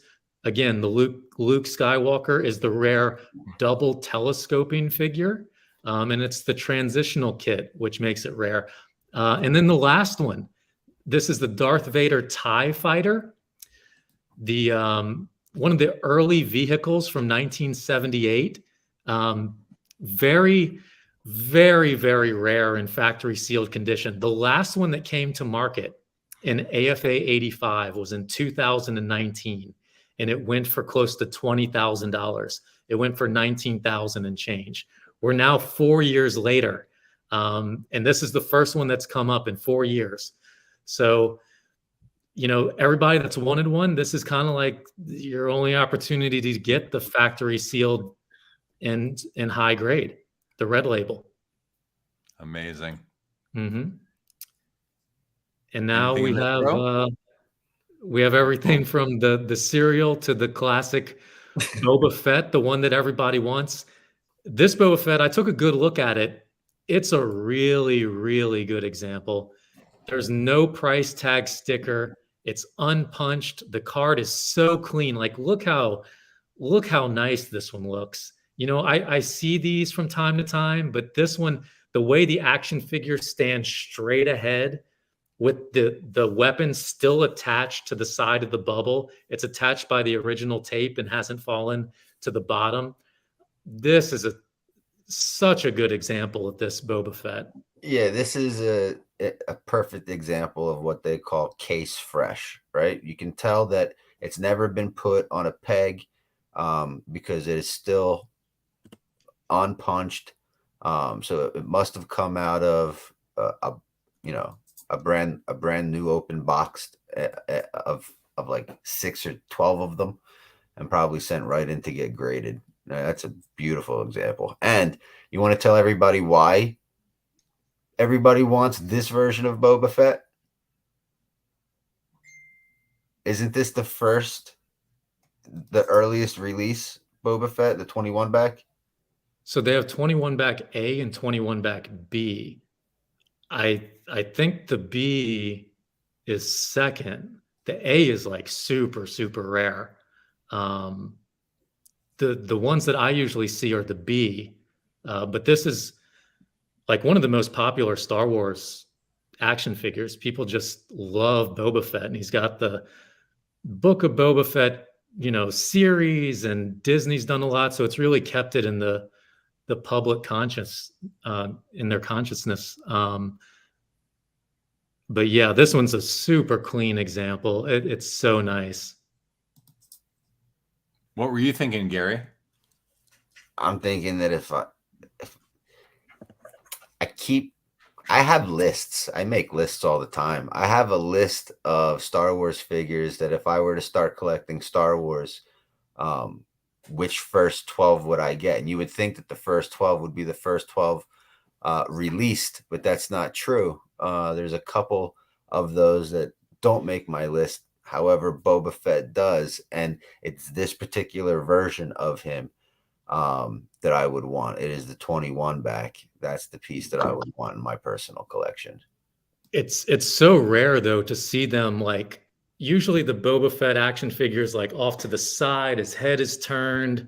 There, you know, to find it unpunched, a card that's this clean with the figure, you know, straight up with the weapon attached. It checks like all the boxes. It's just such a nice example.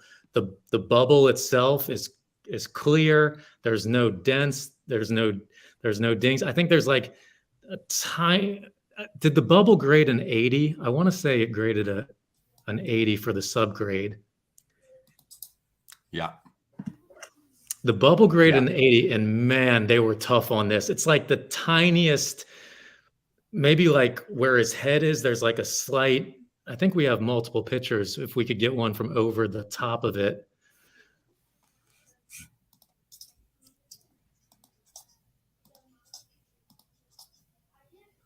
I think we have an overhead shot somewhere. There we go. Here. Let's see if we can even see. So I think it's like at the top, in the top center, you see a little something, but it's, talk about minor. But they were really tough on that bubble grade. But just a super good example. When I got into this, I didn't know much about Boba Fett, and I wasn't a big Star Wars guy, but like you immediately kind of learn about this action figure when you get into the hobby. It's one of those classics, like one of the Jawas is kind of up there as well, right? With the special cape. Final Jawa, yes. Yeah. A couple of comments those. have come in. Brendan Ryan, this is already from 20 minutes ago. Brendan, sorry, says More Than Meets the Eye has a new meeting with respect to Transformers. Says vintage five and dime store stuff eventually became collectible. I mean, that's the way it works, right? Micro Machines, good memories. Insectoids will have their day. Eric Stefano says the card community uses the term pack fresh. Yeah, and Gary was saying case fresh. Good catch there. Eric says I used to have the land speeder with the wheels that popped out, but long gone. I have a more modern version of that still, but I let my boy play with that now. So yeah, he cracked it out of the box on me a few months ago. Well, let's see what's going on with recent bids now. So last we looked just a few minutes ago, I guess the Cobra Fang and the Bazooka, all three GI Joe figures. I wonder if it's the same bidder. The Cobra, the Bazooka, and the Night Raven. Or sorry, I'll say it different. Fang, Bazooka, and Night Raven were the last three, followed by an iPhone. So let's hit refresh here. And those guys are going to be a lot. There's a lot of action. Here they are. Yeah. So since then, we've had bids on all these items you're looking at now and scrolling up. So the smoke screen, Transformer smoke screen, Jurassic Park VHS, Jawa. We were just talking about the Jawa right there at $518. Han Solo, another bid to $3,368. Tracks from Transformers up to $1,100. Faker from Masters of the Universe, $887. Mauler, the tank from G.I. Joe, is up to $3661. Star Wars Death Squad Commander, he's been getting some bids. Ram Man, we talked about him earlier with Gary. Made a point about talking about Ram Man, $2142. Green Lantern from Superpowers, one of the most beautiful pieces, I think. I love these colors. I keep saying it, but I don't know. I just really like them. Up to $2,100. The Tila 8-back from Masters of the Universe, $908. Volcano from Mask, AFA 80. Pop 4 across all grades only, up to $976. And then we've got the start with the toy display, the retail display Star Wars piece here, mark up to $908. Slash Turtles up to $471. Darth Vader loose figure, $1,111. And the Turtles VHS tape with a Pizza Hut sticker up to $133. Mark, anything you'd like to look at in particular here? I wanted to go to the G.I. Joe tank. That's one that I know Gary's familiar with because he's had one or two in his collection over the years, but I'll guarantee he hasn't had an AFA 85 because there's not many of these in the hobby. Yeah, there was one that we had in the previous auction, and it's just such a rare item to come to market. The previous one, I believe, was graded a 60, and it had the flag points meticulously cut out of the back of it, which is what caused the grade to drop. But it displayed almost as good as this one. That one went for, I believe, $2,500, and this one is the most superior grade you could find. And it just, again, the colors are so vibrant and the condition is just so, the edges are so sharp. The fact that it yielded the 85 grade, this could easily reach 5 figures. If I'm shocked that it hasn't already, especially based off of the comparison on the last one. Yeah, and how the G.I. Joe, this is one that could move, if we end up making it to the lot by lot closing. During that time, this is one that could definitely move up because how many people, this is one of the, has to be one of the favorite G.I. Joe vehicles, I would think.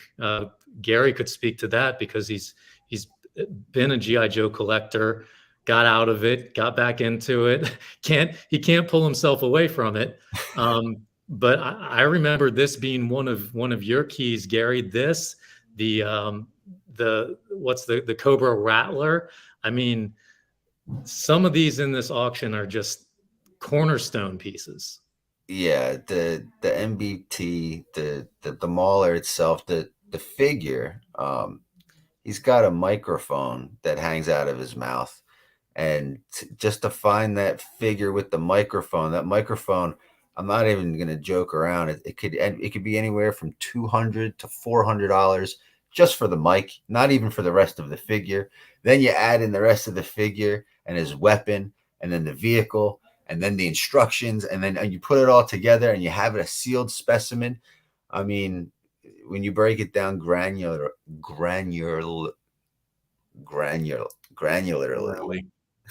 I couldn't get that one out. It really takes on a completely different, it's like a beast of its own. To find these pieces, and to me, the tank, you have the two air pieces, which are the glider and the X-wing jet, the Sky Striker, from the good side, and then you have the Rattler on the bad side, and the Cobra glider, and then you have the 2C vehicles. You have the hydrofoil, which we also have available in this auction from the Cobra side, and then you have the one that we sold at the last auction, which was the hovercraft. And then you have the tanks, which are like the HISS tank, and then I guess the equivalent to the HISS tank would be this MBT Mauler tank. So getting these pieces, I mean, see, the thing is, when you play with them as a kid, I'm going off on tangents. When you play with them as a kid, you develop so many memories with them. Just like when you were sitting there on the curb with your friend outside the card store, and you're like, all right, I got it, need it, got it, need it, trade you for this one. Okay. And then, like, you remember trading away 3 cards to get one really good card, and where you were and what the grass smelled like that day. I mean, the memories that come back to me when I see some of these packagings, when I see a box that I haven't seen sealed before, is what drives me to want to buy it, get it, put it on my shelf, display it next to the other toys that I had when I was a kid. And then when you put all those toy lines together, that's what is a person's collection. Yeah. Well said. Well said right there. I mean, I'm looking on the screen right now. On one row, you got Transformers, G.I. Joe, Turtles, Star Wars, Masters of the Universe on the next one. I mean, that right there is my entire childhood. Yeah. Right. For sure. Jeffrey Lull joins the show. Welcome, Jeffrey. Says these are some really great items. You don't see stuff like this come around very often. Seems to be a theme. Mark, it's not just you saying that, or even Gary special guesting below. Seems to be the case. So that's just awesome. The He-Man 8-back AFA 85, 18,987 as we sit right now. Just kind of going down to see where there are, there's still lots of items that have more than one bid. So there is still tons of potential for extended bidding action here as I scroll down. And I guess I'm kind of scrolling down to see where do we start seeing the items that only had one bid and know that, those items are done, because there will be no more bidding on them. And look, we're almost halfway down the page, and which is the whole auction. And we're not at that stage yet. So I think you can sort by least amount of bids. Yes. Well, here we are. Let's see. Oh, no, one bid, but that came in later. So we're getting into that area now with a fewer amount of bids. So anything with one bid is basically closed. There will be no more action on those. So let's see what you just said then, Mark. And by least bids right there. Actually, I want to do it the other way. Let's go by most bids and scroll down to see where that cutoff is. I'm going to go pretty quickly here. 6 bids, 5 bids. So we're almost at the bottom here, and we're into the 2. So here we go. So it cuts off right after Lethal Weapon here, and we're already at lot 228. I don't know that they're not in order, though, so that doesn't really count. But there we go. 2 bids here with the Terminator, and then anything with one bid is going to sell for that price. Yep. And then we'll get into the 0 bids. The items just didn't get a bid in this auction, but I'm guessing, Mark, a lot of them will be relisted next time, perhaps, if at all. But here we go. These items here didn't get any bids, and there could be some steals here next time, or people might be kicking themselves they didn't get a bid in. But 4, 8, 12, 16, 20, under 30 items out of 264 didn't get a bid. So about 10% of those, Mark. How do you feel about that? What do you think? Is that a good success rate for you? Yeah, I mean, a lot of the ones with 0 bids were kind of test items, like the Barbie stuff, some of the VHS. We were considering not offering VHS, but I think we're probably going to do it. It looks like the stuff that collectors are responding to are the kind of popular movies, the Home Alones, the Batmans, the Supermans, like in the $100 to $300 range.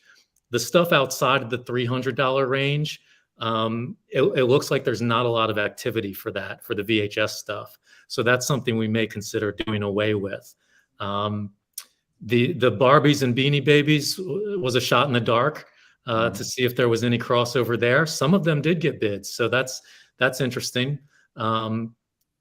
But we don't really count that one. That's a surprise. Is like lot number, is it number 12, the Indiana Jones AFA 85 playset, the Well of the Souls. That's a really cool piece. I'm surprised that didn't get some activity. Will there be another chance to bid on this in your next auction? We may bring that one back. We'll talk with the consignor about that one. But that's a really cool piece. I'm surprised because we had the matching Indiana Jones action figure, the first release in AFA 90. There's none higher. So those were two complementary pieces side by side. I'm very surprised this didn't get any bids. Yeah, it's from 1982. I mean, some of these items with no bids are from 2007, which doesn't surprise me that they're, compared to what you're usually showing. Beanie Babies didn't work this time.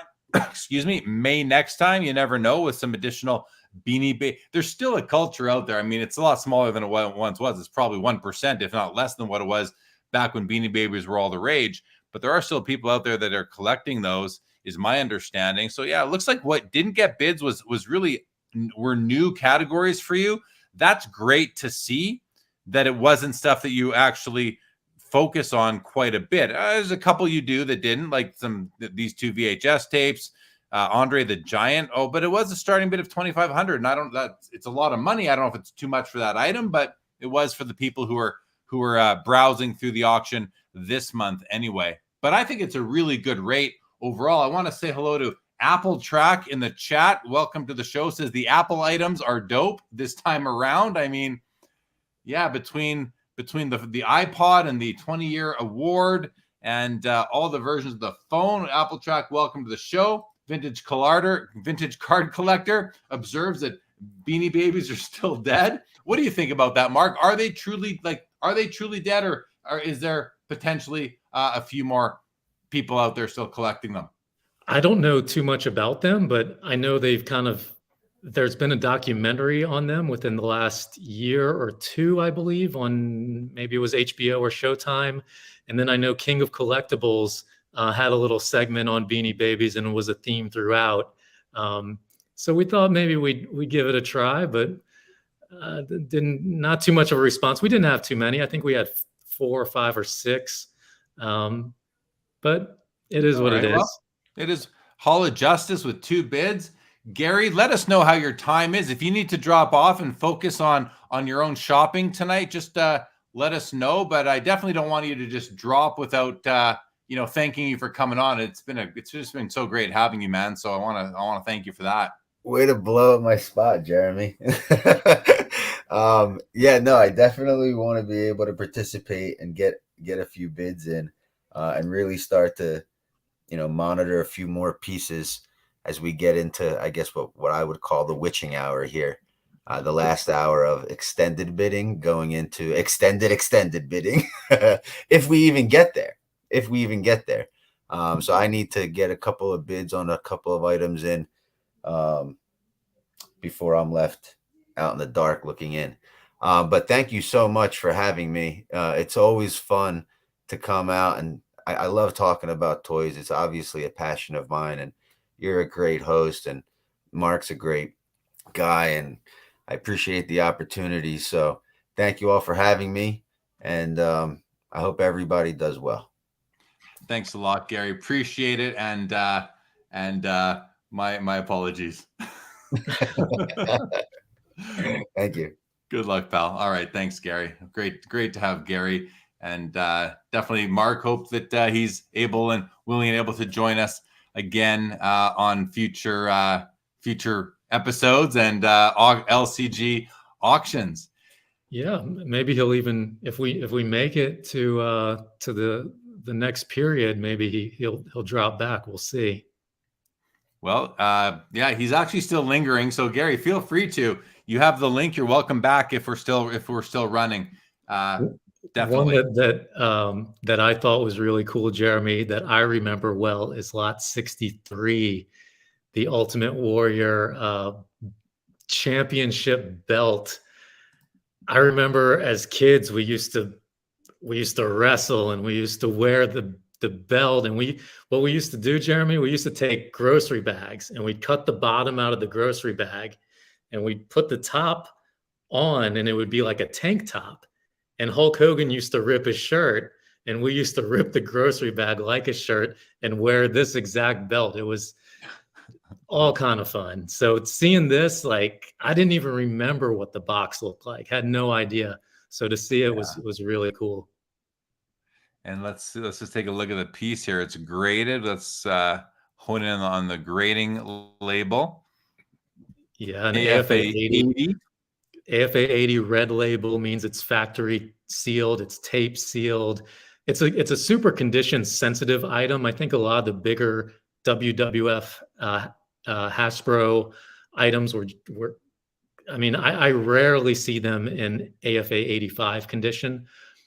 So 80 is really strong for this, but just a cool item that I thought was affordable, that caught my eye. That just looks great. Ultimate Warrior classic, front and back. Really cool item. Yeah, that graphic is awesome. I mean, and crossover, like, is this something that appeals to wrestling fans, action figure collectors, toy collectors, or I mean, I'm assuming it does appeal to all of those above, but where do the G.I. Joe and Transformer collectors fall? Like, does it really depend on whether or not they were wrestling fans as well, or is there crossover from those more traditional action figure collectors into something like this? Well, there's a lot of WWF action figures, both with the earlier LJN, like we saw the Andre the Giant black card. Those were first, the LJN, and then Hasbro got the license, I think, in 1990, and that was my generation. 1990, 91, 92, the Hasbro figures, and then like this WWF championship belt. They had the wrestling buddies. They had like the blow up things that you could punch. There was just all kind of WWF stuff they came out with between 1990 and 92, 93. But, you know, it's like collectors like Gary or like myself or like others that I know, you may collect one line and then you come across something like this and you're like, oh yeah, I remember this. And then you get one, and then you get two, and then you get three, and you just get into it. So if you don't start out a WWF collector, you can get into it as a crossover collector. But this item's super cool for a crossover collector, I think. Right on. Very cool. Let's go by recent bids now again and see where the action is lately. So wait a second. I think was this where we were last time? No, that was the Indiana Jones. Let's just close up these pages. That's so cool. The Darth Vader TIE Fighter. Oh my gosh. Yeah, that's just so rare. That's like a early vehicle holy grail type item. So the last time we refreshed, gosh, I don't remember where we left off. Was it Han Solo, or did we do one since then? But it's been a few minutes now since we did do this. So if we start at the top, we've seen bids now coming in on Transformers Brawn. The AFA 90 is at $12.99. The Blue Streak pre-rub AFA 85 is at $25.92. Cool looking piece. Dragonfly. We've seen Dragonflies before. G.I. Joe Dragonfly. AFA 75 at 2301. Let me interject real quick, Jeremy. The last Dragonfly we had was an AFA 85, and it at the time it set the record for a vehicle, like one of the smaller vehicles, at right around $10,000. And one of our big collectors, I never hear the end of it, how regretful he is that he didn't go up another notch for it. So regretful, because now he knows that this isn't going to come around again. Like, the population is so low for these figures that if you miss out that one time and you don't go one more increment, you lose your chance, and you can't get it back. It's not like you can go on eBay and find a Ken Griffey Jr. Upper Deck rookie card and pick one of your choice. It's not going to be there. So even like a 75 factory sealed is really nice for something like that. Yeah, $2,300 nice with 15 bids. So still to be some action coming perhaps on that. Obi-Wan Kenobi, 78, 12 back, AFA 85s at $2,784. We just sit here, we look at these things and we just kick ourselves because we had the chances to buy these back in 1982, 1978, 84, 85. What a golden age that all ended up being. The Master of the Universe Battle Ram, the 8-back AFA 80, $1,209. He-Man's has now crossed the $20,000 barrier to $20,886 for the crystal clear bubble. None graded higher. This is one of those opportunities to pick up. And there are 18 bids. I don't know how many unique bidders that is, but 18 bids. But this is one of those, like, correct me if I'm wrong, Mark, and I'm just learning as I do these shows with you guys, but this is one of those, this is kind of like a pinnacle piece that if you are starting collecting and you want to start at the top and know that you've got the best of the best, that's the piece right there as far as He-Man goes. And I mean, Masters of the Universe is a whole category it's a whole line of toys. He-Man is the leading figure in that whole line. It was all built around He-Man. This is the He-Man. This is the best piece on the planet. $20,000. It's a lot of money, but it's not when you think about it being the best of the best. I mean, it's pretty much like getting a Mickey Mantle PSA 10, 52 tops, where there's 3 of them. I mean, there's 6 of these. We don't know how many of them are still clear. It's the most iconic piece. It's the 8-back release, which is an earlier release. I've never seen one before for sale. This one came out of the blue to us. We were ecstatic to get an 80 1 year ago. We got an 80 in, and I knew that one would set a record, and it sold for $32,000. It went on Fox News, and we have some iconic images of it. But it's a cornerstone piece, not just to Masters of the Universe, but to action figures in general. You have like the Luke Skywalker, the very best Luke Skywalker, got over $100,000 for that one. The Luke Skywalker, the He-Man, Megatron or Optimus Prime. There's a handful of about 5 different pieces that are just cornerstones of the hobby. He-Man's certainly one of them. Vintage Card Collector wants to know, Mark, have you considered getting into listing Hot Wheels on the platform? Not seriously. We have contact with one Hot Wheels collector, and he told me that Hot Wheels collectors in general are kind of opposed to grading. So not too many are graded. We would have to have them graded and authenticated beforehand in order to offer them, I think. Otherwise, we wouldn't feel comfortable. But it may be something that we get into. There's so many of them through the years. So we really need, we probably need to bring somebody along that's one of the top people in that space that could could relay, what it is that's most sought after, really lay out the landscape, so that we understand and that we can allow our collectors to understand, and we can help educate. It may be something worth getting into if the pricing is right and if it's a good fit and all of that. But hey, we put Beanie Babies and Barbies into the auction. We tried VHS, we tried Apple products. Some things stick, some things don't stick, but we're willing to experiment. So it's a possibility. Yeah, you've done animation cells before. I mean, have you ever done comic books? We've had comic books here and there. There's so many different marketplaces that already offer comic books, and there's such the population's so high. There's so much on the market. So much on the market is very similar. We would probably have to establish some sort of niche in order to be effective and superior to other marketplaces. And we certainly don't want to offer if our results are inferior to other marketplaces.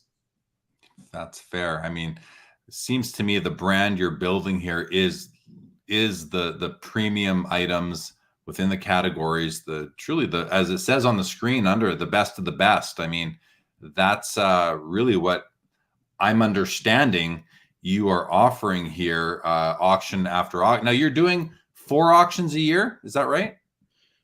We did 3 premier auctions this year, up from 2 auctions the previous 2 years.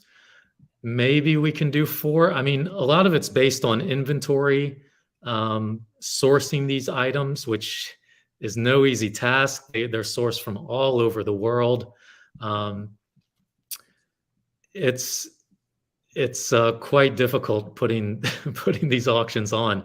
So we'll see. And it's also like how much the space can handle. Like maybe the space can't handle 5 auctions a year. Like there's only so much that collectors can buy. I mean, you have to have a chance to breathe. And we also don't want to flood the market either. We don't want to create an oversupply, although I don't think that's likely, because for premium items, there's so few of them. It's almost impossible for us to flood the market with them.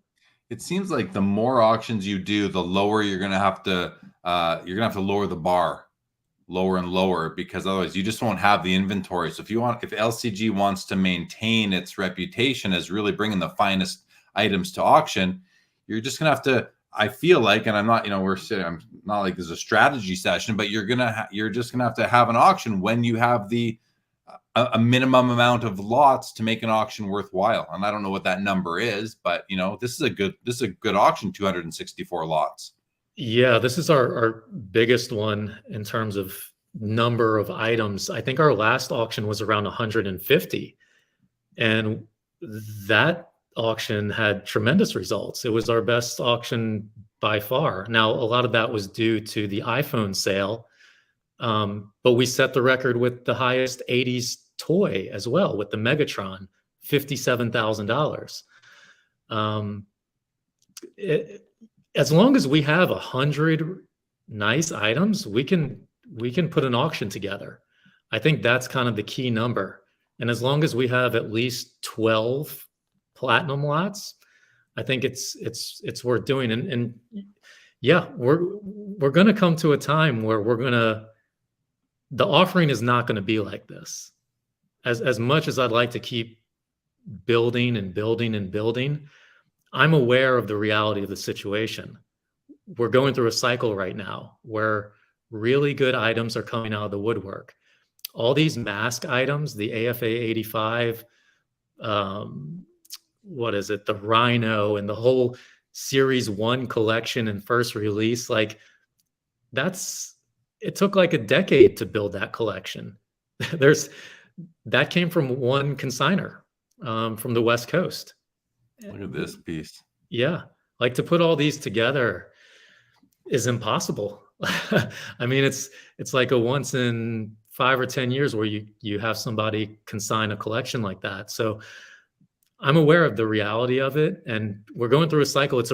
I'm going through it myself as a collector, where I collect a lot of sports memorabilia, and I'm seeing certain items come up right now where people must need the money or whatever. But I've been following the market for over 15 years, and I'm very aware that we're in a cycle right now, and it's a good chance to pick up items. So I've been maybe overextending myself. I do that a lot, but I've been able to pick up some really good stuff, and I can replace the money a lot easier than I can replace the item. And that's the way that I think about it. Replace the money a lot easier. Yeah, that's a good way to look at it. And you know, sometimes as a collector, you do need to dispose of pieces in order to add new pieces, because money, as easy as money, I don't want to make it sound like it's easy to make money, but you know, most people make some money one way or another. But we do have our kind of budgets for our collectibles, and when you are looking to sell a piece, you kind of want to sell the piece that'll be easiest to replace versus the like, so some, and it seems like the pieces that you sell at LCG don't fall into that category. These are not easy to replace pieces, as we heard over and over again from Gary, who really knows his stuff and seems to know his stuff. And people in the chat, I want to ask a question to the people in the chat that are watching. You know, it's hard to ask, what are you bidding on, because you don't want to show your cards all the time. But I'm curious, like, what are some of your favorite pieces in the auction here? What pieces have become out of reach to you? Are there any items you were looking at, but they're out of reach, so you can't bid on them? Or are there any items that now that you're seeing they've closed because they had 1 or 0 bids, do you wish you had a bid in on before extended bidding started? I'm curious if anyone in the chat would like to sort of give us some information, interact a little bit with us would be great. Mark, here we are sorted by most recent bids. So the Gator, the Mass Gator AFA 80, the most recent bid at 806, followed by the Turtles Foot Ski at $428. And then after that, I think these two were the ones before. I'll hit refresh again one more time right now and see if it seems like action is slowing down, or there's a couple bids have the Foot Ski got another bid, Obi-Wan Kenobi, Moss Man, and then there's Gator and Braun and Blue Streak. So it looks like we're a couple items still getting bids, but there's always those people who are kind of waiting. So where's the clock at right now, Mark? Where are we at? So we're at what, 613, 612 right now. We could close early here because it has slowed down quite a bit. If we have no bids during a 10-minute interval, it'll immediately close. Let me see from my end kind of where we're at. We got a bid at 6:11, it looks like. So we're going to at least extend one more interval. So the way it works, Jeremy, is that if a bid is placed during a 10-minute interval, the clock will continue to count down all the way to 0, and then it'll restart again because there was that bid. So it doesn't restart right away. It counts down all the way to 0, then starts. But if we don't have any, so at this point, we're going to at least 6:30 Eastern time. That's correct. But right. If we have no bids in the next interval, which start at 6:20, if we have no bids between 6:20 and 6:30, we're closing at 6:30. Yeah. And we're not even getting to the item by item, lot by lot closing, which is usually where a lot of competitive bidding takes place. Some people lay low, and I always say it's our most experienced bidders. They're waiting in the weeds for that time, and sometimes you get some head-to-head big time action. It'll be interesting to see if the iPhone moves, if we end up getting to that period.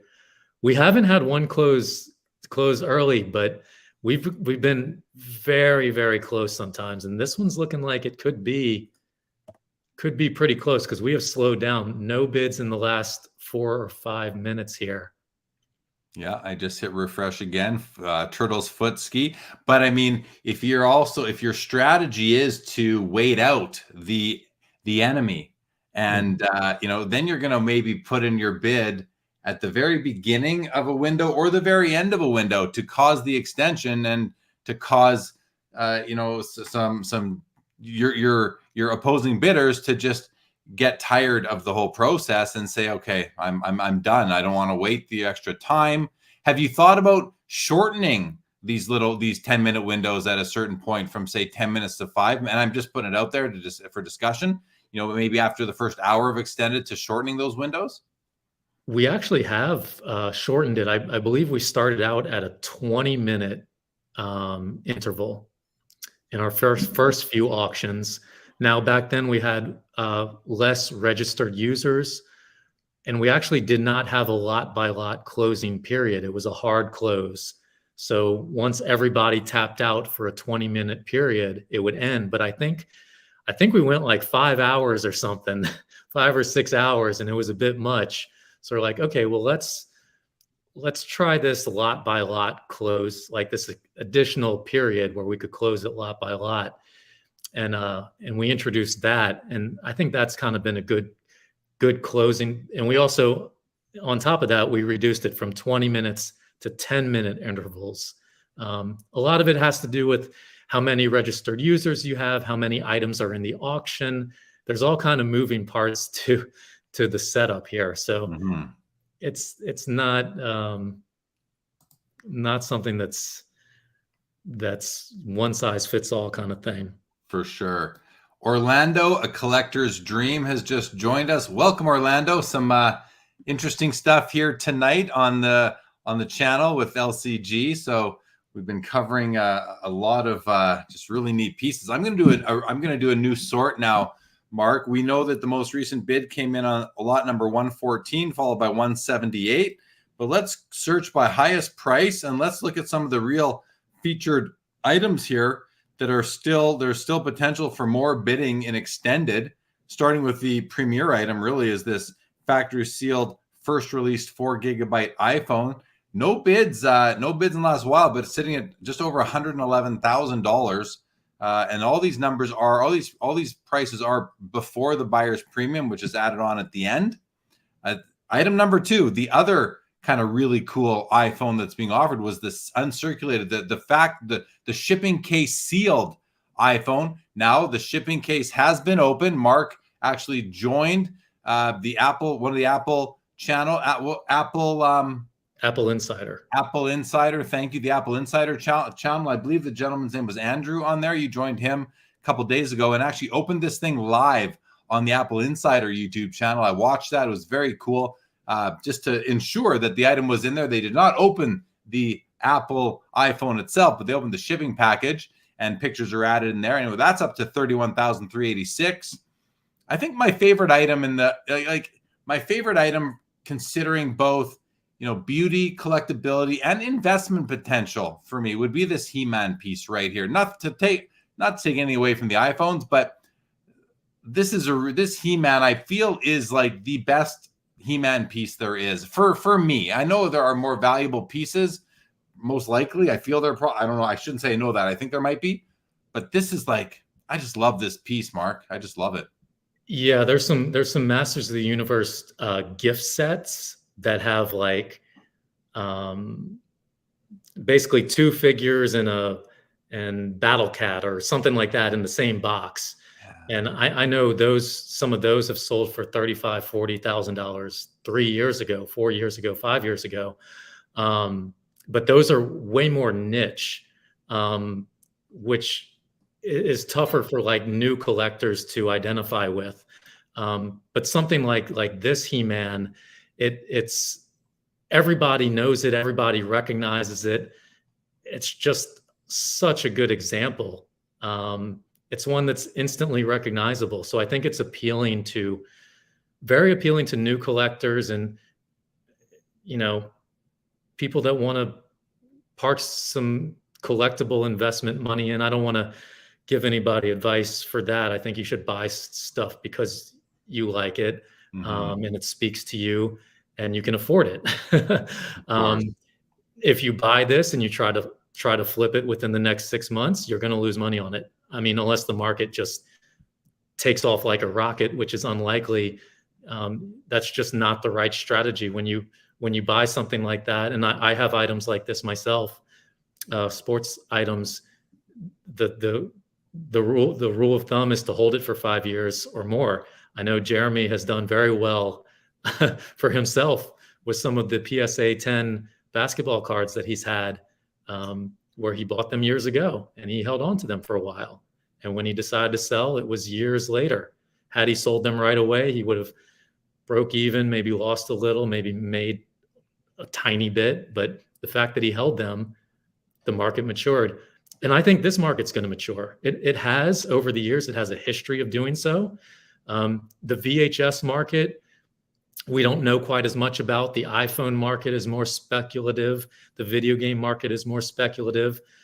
But the graded toys, AFA has been around for 20 years, and it's been gradually growing. And again, the collectors that are buying these are collectors. They're going into collections. And we're going through a cycle where this stuff is coming out of the woodwork. Not going to last forever.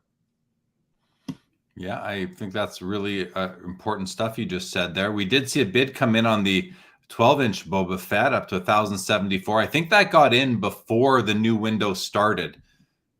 We actually have a bid in the new window, so we are going to extend to 640. It looks like 2, maybe even. Yeah, we've got a Ninja Turtle bid that came in, so we are going to at least 640.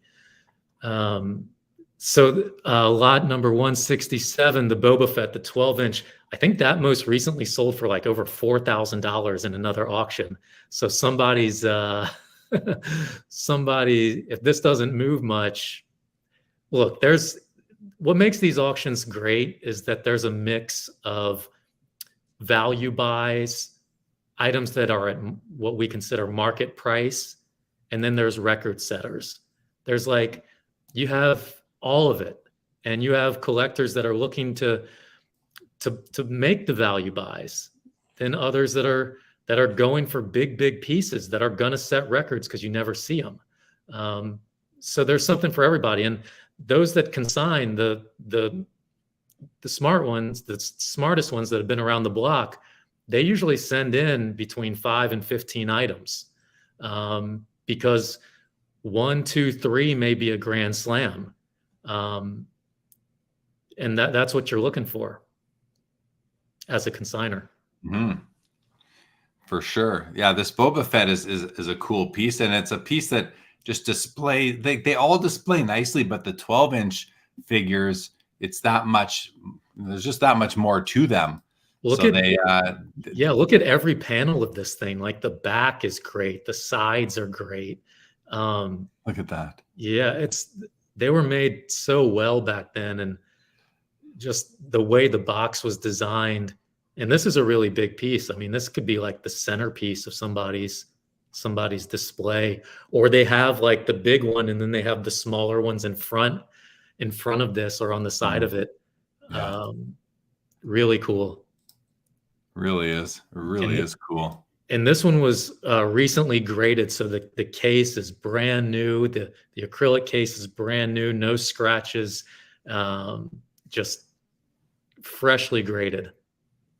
So we got the bubble a 75, the window is an 80, and the F. What's the F?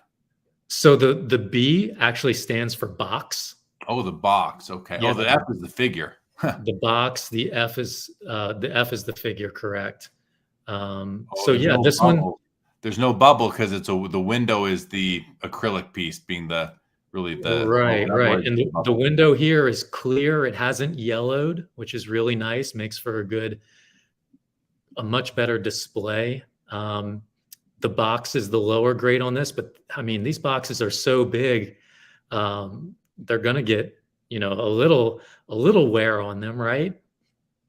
It doesn't surprise me that the box would be the lowest of the 3 grades, unless you have a real yellow window or even a bubble on a carded figure.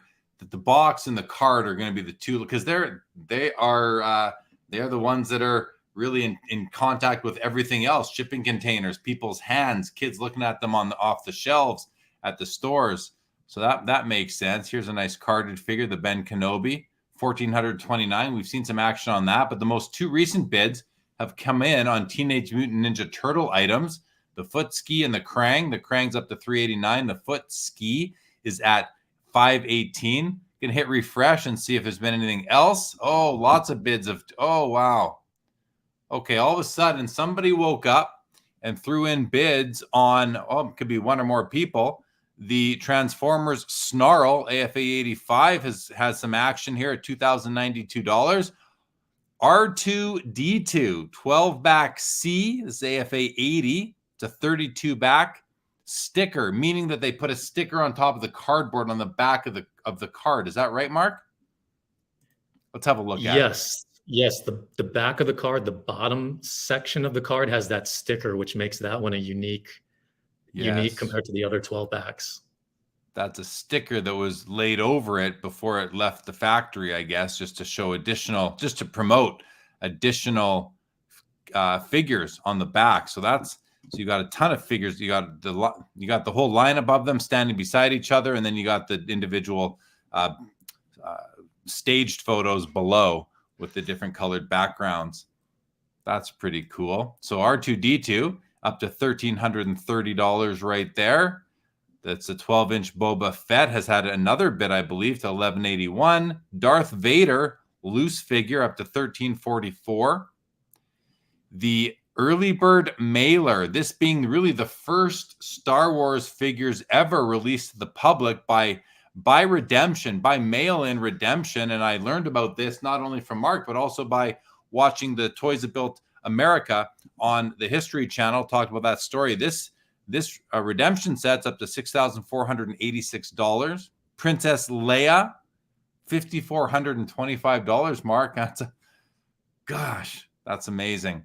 Tunnel Rat from G.I. Joe is up to $377. And C-3PO, AFA 85 12 back, is up to $3,062. Let's hit refresh another time right now and see if there's been any more. There are more bids. Well, one more bid on the Cobra Fang piece up to $1,330. So we are at 6:27 p.m. Eastern, and we're going to go at least until 6:40 because the clock is the 10-minute extended bidding window is going to now go through from 6:30 to 6:40. And if there are no bids in that time, then it'll be over. But by the way things are going, I feel like we're going to see several more bids coming, Mark, in the next window or two at least. Yeah, it looks like we had some downtime and then we got a flurry. I guess somebody ran to the grocery store and got back and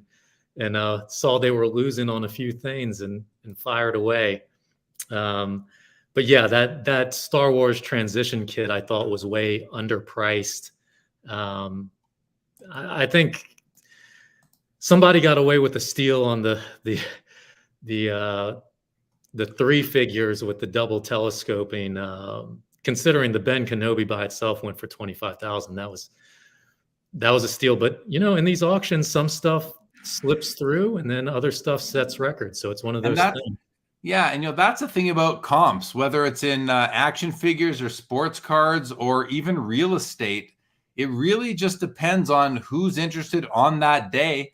And the other thing is that you could have a big comp, one in the spring and a lower and then a lower performing auction in the fall. The reason why that was such a high performing item in the spring, and I'm not talking about your item back then or that item, you're talking about any item, just whatever in whatever class we're speaking of. You had two people at least battling it out, and the winner beat the underbidder. That underbidder many things could happen to that underbidder to cause them not to be back in the fall. One, they could pass away. Who knows? Two, they could have found that same item off privately and they don't need it anymore. So now the high bidder and the underbidder are off the market, and now you're looking at the third and the fourth bidder from that earlier auction. They're the ones who may or may not still be in the game later. So comps are, they're not the end all be all. And in the sports card hobby, we've put so much value on them, we being the hobby, in the past few years. And I just don't know that it's as reasonable as people think it. It's all about comps. But comps are, as I say a lot, Mark, if everybody lived by the comp, prices would never change. Yeah, I mean, what you see in sports cards a lot are owners of the items will place bids on the same item that comes up in an auction to create a floor price for the item. I thought that we would see that at least a little bit in toys, but I was actually shocked that we haven't seen it for certain items. When an item sells for a super sky high price, you don't see that person come back and bid when a very similar item comes up again. Like if I were to get two of them, I would pay half of what I paid for the first one at least. We don't see that as much, but as more people come into the space from sports cards, I think we will start to see kind of floor prices being established in that manner, which we haven't seen up until this point. I think you're probably right. It's also, there's also a key difference is simple population. There just aren't a lot of these pieces coming along, and they're not all the exact same as well, right? I mean, even you mentioned in that 3-pack that sold for 20,000 here on LCG. I think it was the Obi-Wan Kenobi that sold in the spring on its own. On its own, AFA 80 plus sold for 24.7 or something like that by itself. Yeah. And I mean, that might have been the last one that person needed at the time, you know? Who knows? Yeah, maybe a 2-man race. The whole from 10,000 up to 25. You don't know. And you take one person out, and now the new price is 11,000. So, right. And the key person who's being taken out is the person who won the last one. They're out. They have it now. So now it's really up to what did the third highest bidder bid. That's kind of going to govern the next sale, unless you have new entrants into the space as well. And that's a wild card. You can't really know that until it happens. So comps are, they can be the biggest source of joy and the biggest source of disappointment for a seller. It's really about what is interesting to the people who are aware of the auction on the day it's happening. And today, October 29, 2023, it's who's in the game today that matters, and that's going to set new comps. And it's going to be up to the people in the next auction of these same items to decide how much value they want to put on the prices that come out of today's auction. The type of items that I look for, Jeremy, for myself, are items that don't have comps, that you kind of have to be creative in how you establish the price in your head and the value in your head. And it takes experience, and it takes knowing the market, and it takes some work where you just can't pull it up online and see it sold for last time, so it's going to sell for around this time. The comps to me are just a small part of the overall evaluation. Yeah, I agree. They're just one data point to consider, or one area of data to look at when you are judging whether or not you want to purchase the item and what you're willing to pay. And that's one thing, that I have a pretty good feel for the sports card community and the general temperament of that community at any given time, because I immerse myself in it. I don't have that level of sensitivity to the temperature of the pop culture collecting community. And that's why it's so much fun when we bring on a guy like Gary Gefter to come on. He spent a good amount of time with us today here on the show. It was great to have him on, because I can, in hearing him speak, and some of the established collectors that do pop into the chat here, and then Gary says, that's a very well-known Transformers collector or whatever area. When you hear in Gary's voice and he uses the terms like we and us and that, it's like, okay, I'm starting to get a bit of a feel for this community, but I really don't know much about it because I'm not immersed in it. I'm immersed in it when I'm with you every 3 to 4 months for, for 4 hours or so over the course of a week. And it's certainly helping me gain more of an understanding, but I'm certain I just don't have a feel for what the temperature is of this genre. And I love this genre, even though I'm not immersed in it like I am sports cards. And it's just a budget issue for me more than anything. Because I tell you, Mark, if money wasn't an issue for me right now, I would. Oh my gosh, He-Man! This He-Man, where is He-Man? Where is he? Probably, I think that's what you would go for, the He-Man. I would. This one right here. This would be this. I think. Listen, sometimes it's that new set of eyes on something that sees value that the people that are in it forever might not. And I'm not saying they don't see it, but they don't see it maybe as much. And then you get a new set of eyes coming in, and they're like, "That's where I see value," and it's because he's the main figure in that whole line, that very important line. Transformers, Optimus Prime. That's where if I had budget for this stuff right now, that's where I would be, starting with those premier items, the ones that really are what the brands were built around.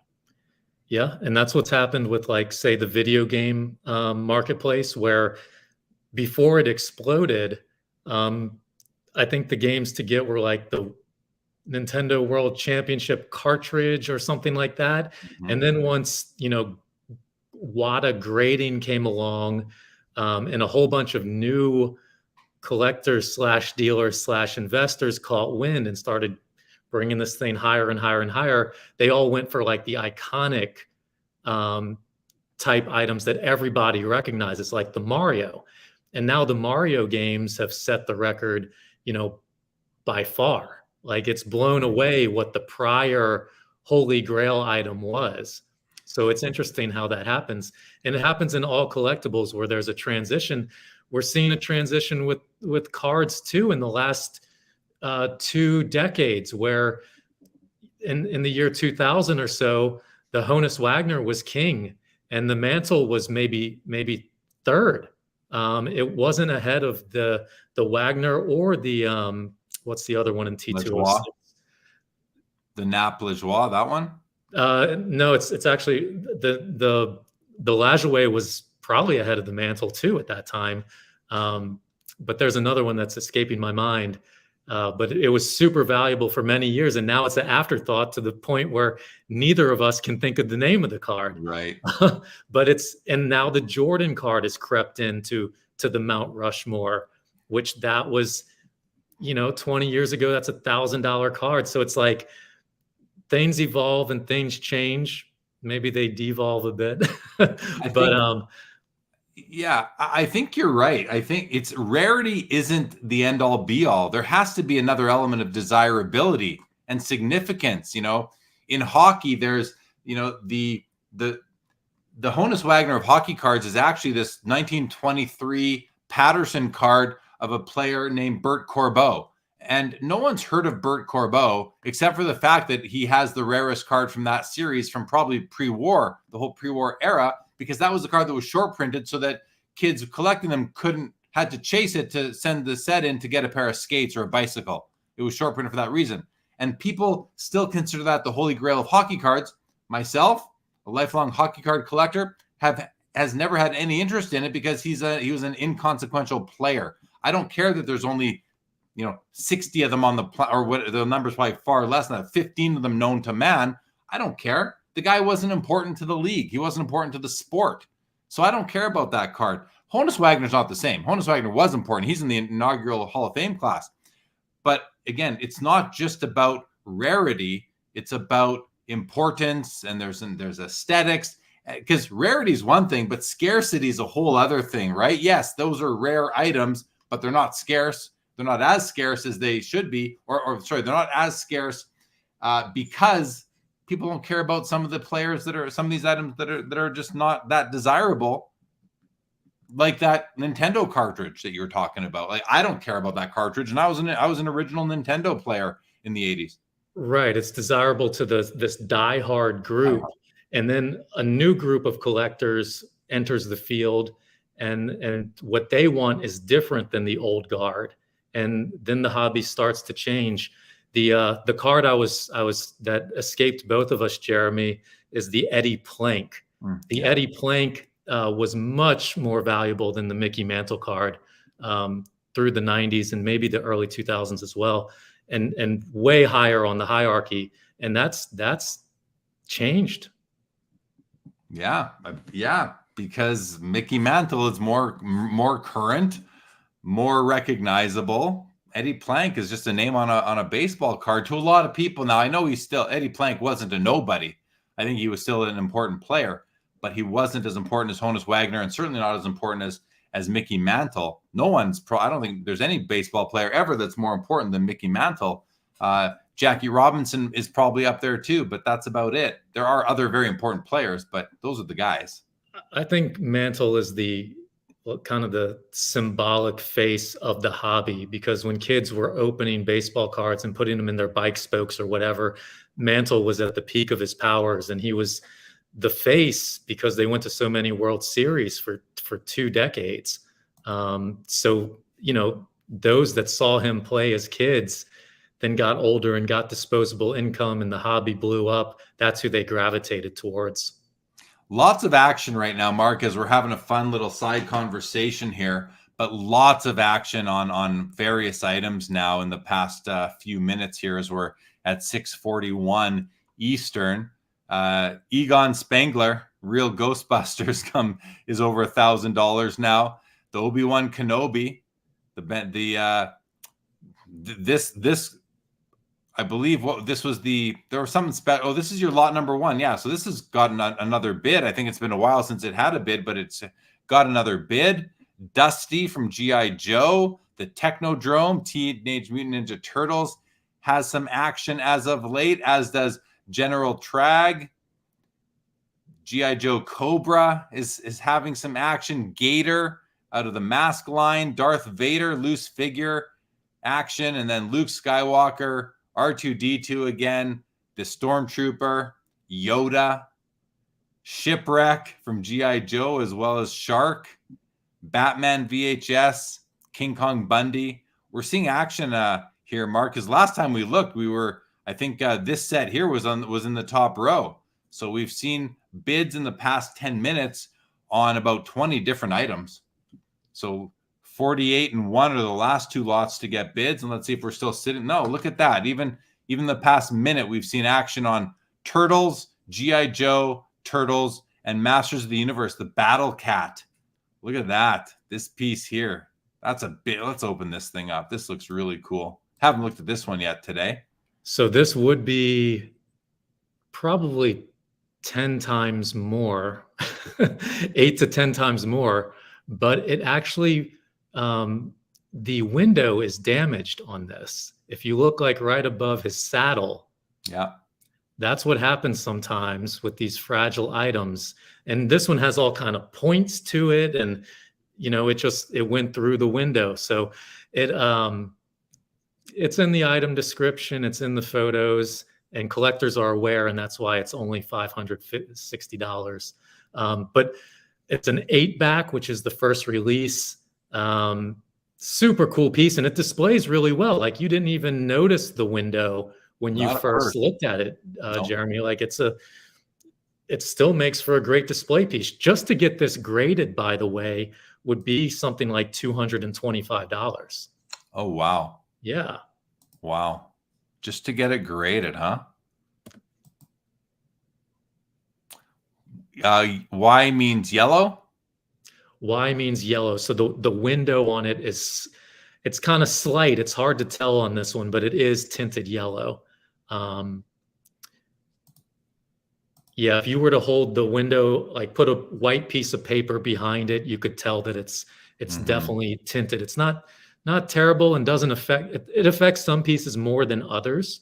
And this one's not too bad, but it's enough to give it the Y designation.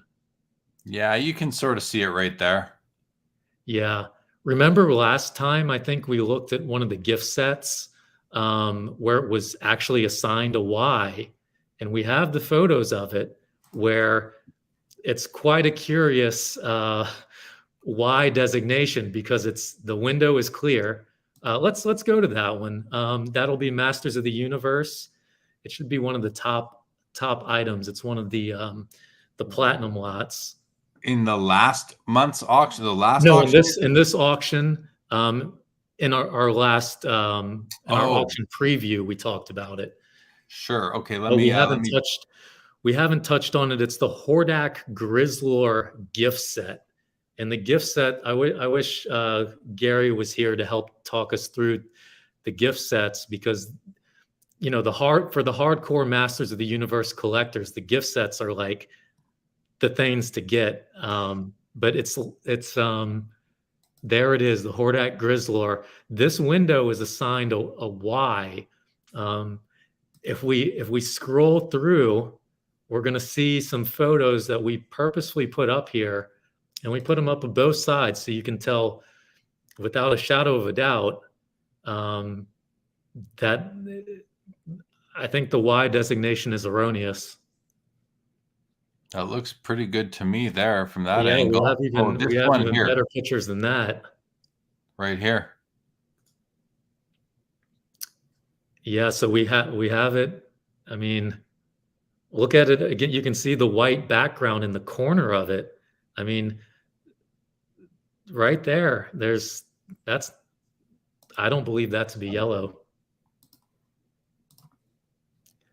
I mean, sometimes mistakes are made in the grading process, and I think if this was sent to them again, this would be reevaluated. Yeah, it looks pretty darn clear from these angles. Even that one right there. Like, you look right here. Yeah. I don't see any. I mean, it's tough to be certain, but from what I'm seeing here, I don't see any sign of yellowing here. But it could just be the way we're looking at it. I don't want to say it isn't there. I don't know for sure, but $4,430, 7 bids on this item right now. Yeah, we were expecting probably about at least close to 5 figures on the Hordak Grizzlor. But again, I think there's some veteran collectors waiting in the wings here. I think we have enough bids. Okay, so we had a bid at 645. So we are going to extend it. The bids are coming in. Sorry, I just want the bids are kind of coming in fast and furious right now. Every time I'm refreshing, we are sorted by recent bids. Like even the last minute, we've seen bids on Han Solo, Shipwreck, and the Stormtrooper right there. So Productions is winning the He-Man. So I hope I win. I'm jealous of that one. Productions. That's such a cool piece. Thanks for letting us know that you're in on the auction, and welcome to the watch party here as well. Mark, the vintage card collector, has given us another question. I have the power, says Vintage card collector says, do some of these items being sold so rare hold down the market? Would it be better to be rare but not too rare? Transacting more often would generate interest. What are your thoughts on that, Mark? I think he makes a good point. But with that said, we have brought a lot of the really good items out of the woodwork. And as we've seen the hobby grow. So I think he's right on point. Now, if we keep bringing them out frequently, it's going to backfire. Yeah. I don't know what the right formula is, and this stuff, it's going to come out as it does. I think we're going through a cycle right now where a lot of stuff is coming out. We have some just awesome items in this auction that is going to be next to impossible to replicate, but it's a great opportunity for buyers. I'll say that.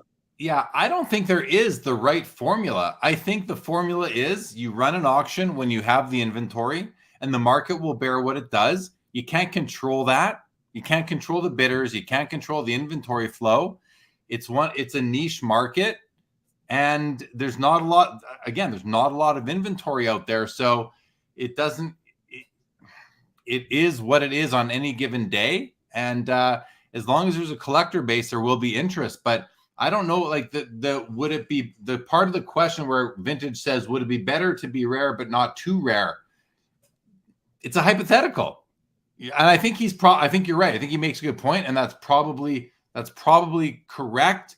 But you don't want to. We saw it backfire in sports cards in a major way. So I think this category is it's in a pretty good spot right now, because it's not something that is just being recycled and recycled and recycled. These pieces are landing in collectors' collections, and they're being locked away for 5+ years, based on what you've told us on talking to a lot of the collectors, and even having a Gary on who is one of those guys who just surrounds himself in the stuff. And that's the best. When you aren't just buying this to put it in a safe or a safety deposit box as an investment, pure investment, you're collecting because you want to live with it. That's where you've got a good, and I don't want to say asset class, but collectible class that's going to be valuable and remain valuable. Yeah, it's a great foundation, and something that, when you grow slowly and organically, and you have those type of collectors as the buyers, it's the recipe for success over time. And bids on 6 more items, I should say, Mark, in the last couple of minutes. Boba Fett's spaceship, the Slave One, over 2,100 now. G.I. Joe Spirit, 284. G.I. Joe Storm Shadow at 1,099. General Trag gets another bid from Turtles up to 1,222. Faker from He-Man up to 1,000, or Masters of the Universe up to 1,074, and Jackhammer from Mask up to 1,209. And looks to me like we're definitely going to make it now into the lot by lot bidding, Mark, because that's going to start in 8 minutes. Is that right? Yes, we are going to make it. And I'm sure there's been some veteran bidders waiting in the wings. Now, the He-Man that would be your pick, Jeremy, the AFA 85 He-Man. Now, the record for the He-Man is actually an AFA 80, not the 85. This is the first 85 that we brought to market. The record for the AFA 80, which is actually a lot different in terms of value, typically, is 32,000. So we haven't approached even the AFA 80 price yet. And so MM is still here in the chat, says, I'm highest on He-Man and Boba Fett. If I win both, I'm ecstatic. We have the lot by lot period to go, MM. I wouldn't celebrate too early, but good luck. Yeah, I mean, by all signals here, I feel like, and I don't know, I'm not in on the action here, Mark or MM, but feel like He-Man's definitely going to see more action based on what we've seen the 80 go for. And it's He-Man. I mean, this isn't some secondary character. And I know there is value in rare secondary characters, but this is He-Man. I mean, it's lot number 2. Astutely, my favorite lot of the auction. My personal favorite, MM. We have similar tastes. I also love Boba Fett, by the way, MM. My son's going to be Boba Fett for Halloween here in a couple days. So we're a Boba Fett family right now. Yeah, really nice example of both. That Boba Fett, I've seen a few AFA 85 Boba Fetts, but this is one of the nicest ones I've seen, with the unpunched at the top, and just standing straight, looking straight, weapon attached. It's got everything. It's so nice. That standing straight, looking straight is something that I wouldn't have even thought about until you mentioned it. Because I even looked at the image, looking down at the top of the figure. You could just see it's a perfect, like, 90-degree angle to the window, to the bubble. The He-Man is too. And when we had our last guest on, he talked about how aesthetically he's correct. His legs are the correct spacing apart. There's nothing that's been put out of place. It's just the perfect representation of the figure, showcased within the bubble. More bids, Mark, in the past minute or so. The He-Man and Battle Cat gift set is back in action. Obi-Wan Kenobi, lot number 1, up to 22,392 now. Rat King, Rat King's up to 690, and the early bird transition kit here up to 78.48. So I feel like we had a small lull there. We had about 10 minutes of maybe 2 bids, but each of those bids kept the auction alive for those 10 additional minutes.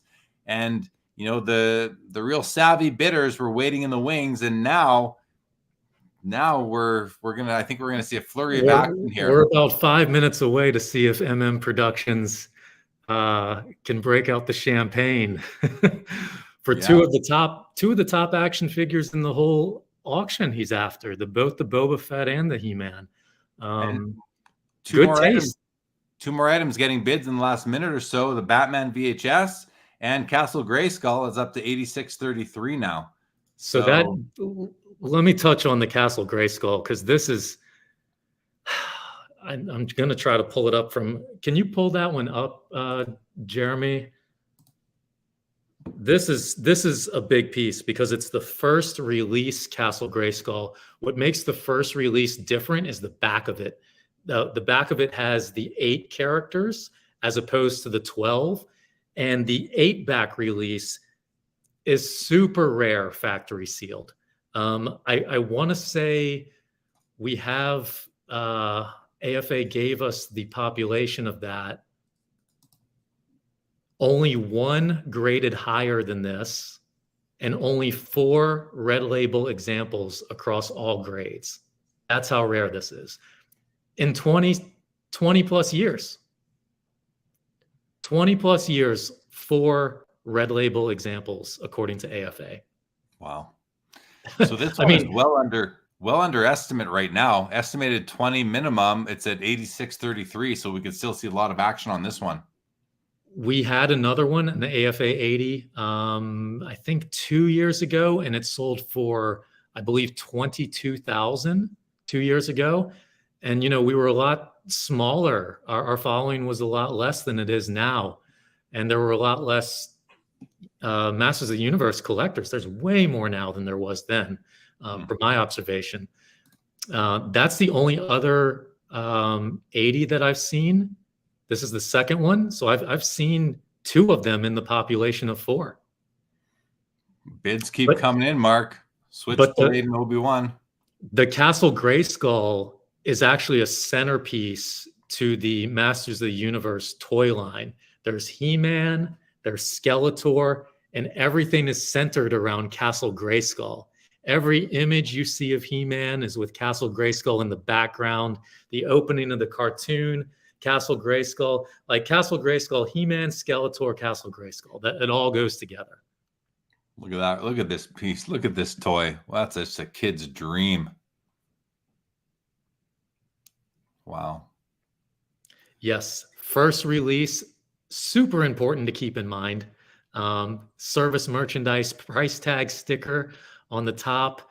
And this one was, you know, this one is awesome. Freshly cased by AFA, by the way. It's a brand new case. Displays awesome. I think this one's going to definitely move in extended bidding. And we're like 1 minute away. And I think we're probably going to see some fireworks. All right. Well, let's see. I'll refresh by recent bids again. The last lots to get bids are these 4 across the top. Lot 1, 73, 238, and 3. So from all areas of the auction, here we go. And bids coming in again on 73, 89, and 122. Switchblade from Mask Line, Panther from Masters of the Universe, and Rat King from Turtles are the most recent items to get bids. So in 1 minute, we will now be in lot by lot, meaning that to stay alive, a lot needs to get a bid within a 10-minute window. And if go ahead. Right. So when a bid comes in on a particular, each lot has its own timer. Okay. Each lot has its own 10-minute timer. Whenever a bid comes in on that specific lot, the clock resets immediately. It doesn't tick down to 0. It resets immediately. So you really need to be on top of these. We have some guys with 20 different items that they've bid on. So they're going to really have to keep tabs of this. The best way is to sort by recent bids like Jeremy does and just stay on top of it. But I think we're going to definitely see some fireworks here. Kind of the most sought after lots that aren't already maxed out are really going to jump. And this should be pretty exciting. We'll see if MM Productions can hold on the Boba Fett and the He-Man. I wanted to touch on 2 Transformers. We've just entered the extended bidding period. We have this Soundwave Transformer. This was our premier item in our very first auction. It's an AFA 80 plus. It's a pre-rub, which means it's a first release, very rare, very sought after, and this one is a amazing example for AFA 80 plus. I personally think it should be an AFA 85 overall. An AFA 80 plus sold recently in another auction, and I think anybody would agree that this one, condition-wise, is superior. But there's no flap crease on this. It's such a sharp piece, and this is a piece that speaks to all Transformers collectors. The Megatron, the Optimus Prime, and the Soundwave. Those are the 3 big Transformers pieces, generally speaking, that really, really speak to collectors. It's a really cool piece. Wow. 94, 96. So if we come back to where the action is, we've seen bids on Mosquitor, Usagi Yojimbo, and Clamp Champ. Switchblade was there before. Panther. Let's hit another refresh now that we're into the final stage of the auction. And we've since seen bids again. Rat King, Technodrome, Omega Supreme. What's the Flash from Superpower? All the superpowers getting bids now. Flash, Batman, and Green Lantern. These are jumped everything. Jeremy, wow. Those superpowers are amazing examples. I was talking to a superpowers collector, and he told me to find them in AFA 85 with the clear bubble, the 12-back release, is like on everybody's checklist. There's a lot of crossover collectors that love these. Like, they appeal to you, and they appeal to anybody. Both these, the Ghostbusters caught my eye. And one thing we haven't talked about yet, Jeremy, is the Megatron. Last auction, the Megatron set the record for any 1980s toy. The Megatron is the Transformers pistol. It sold for $57,000, AFA 85. We have one in this auction. The reason we have one in this auction is because the owner of it now has an AFA 85. He upgraded. That's the only reason we were able to get this one. So now we have an AFA 80 red label in this auction. I have no idea of what it's up to right now, but I imagine it's going to get some action in this lot-by-lot closing period. I'm scrolling, looking for it. Let's see. It looks like it hasn't had a bid in a while. Here it is, $94.96, $9,496. That's way, we have it between 20 and 30,000 as the estimate. So this is shocking. The last AFA 80 that sold for over $16,000, and that preceded the $57,000 sale. So, I mean, if you can't afford an AFA 85 for almost $60,000, the next best is an AFA 80. Here it is. I mean, it's at what, 12,000 or so with the buyer's premium. So I think there's definitely some room there. Oh yeah. Looks like it for sure. All right, let's hit refresh again. So the last 53, 52, 89, and 51 as we refresh. Oh yeah, here they are, 53, 52, 89. So we've now seen bids in the last 2 minutes on Ram Man, up to $2,356. Foot ski's seen a lot of action in extended, but $570. General Trag, lots of action, $1478. The transition kits, $86.33. He-Man's had another bid.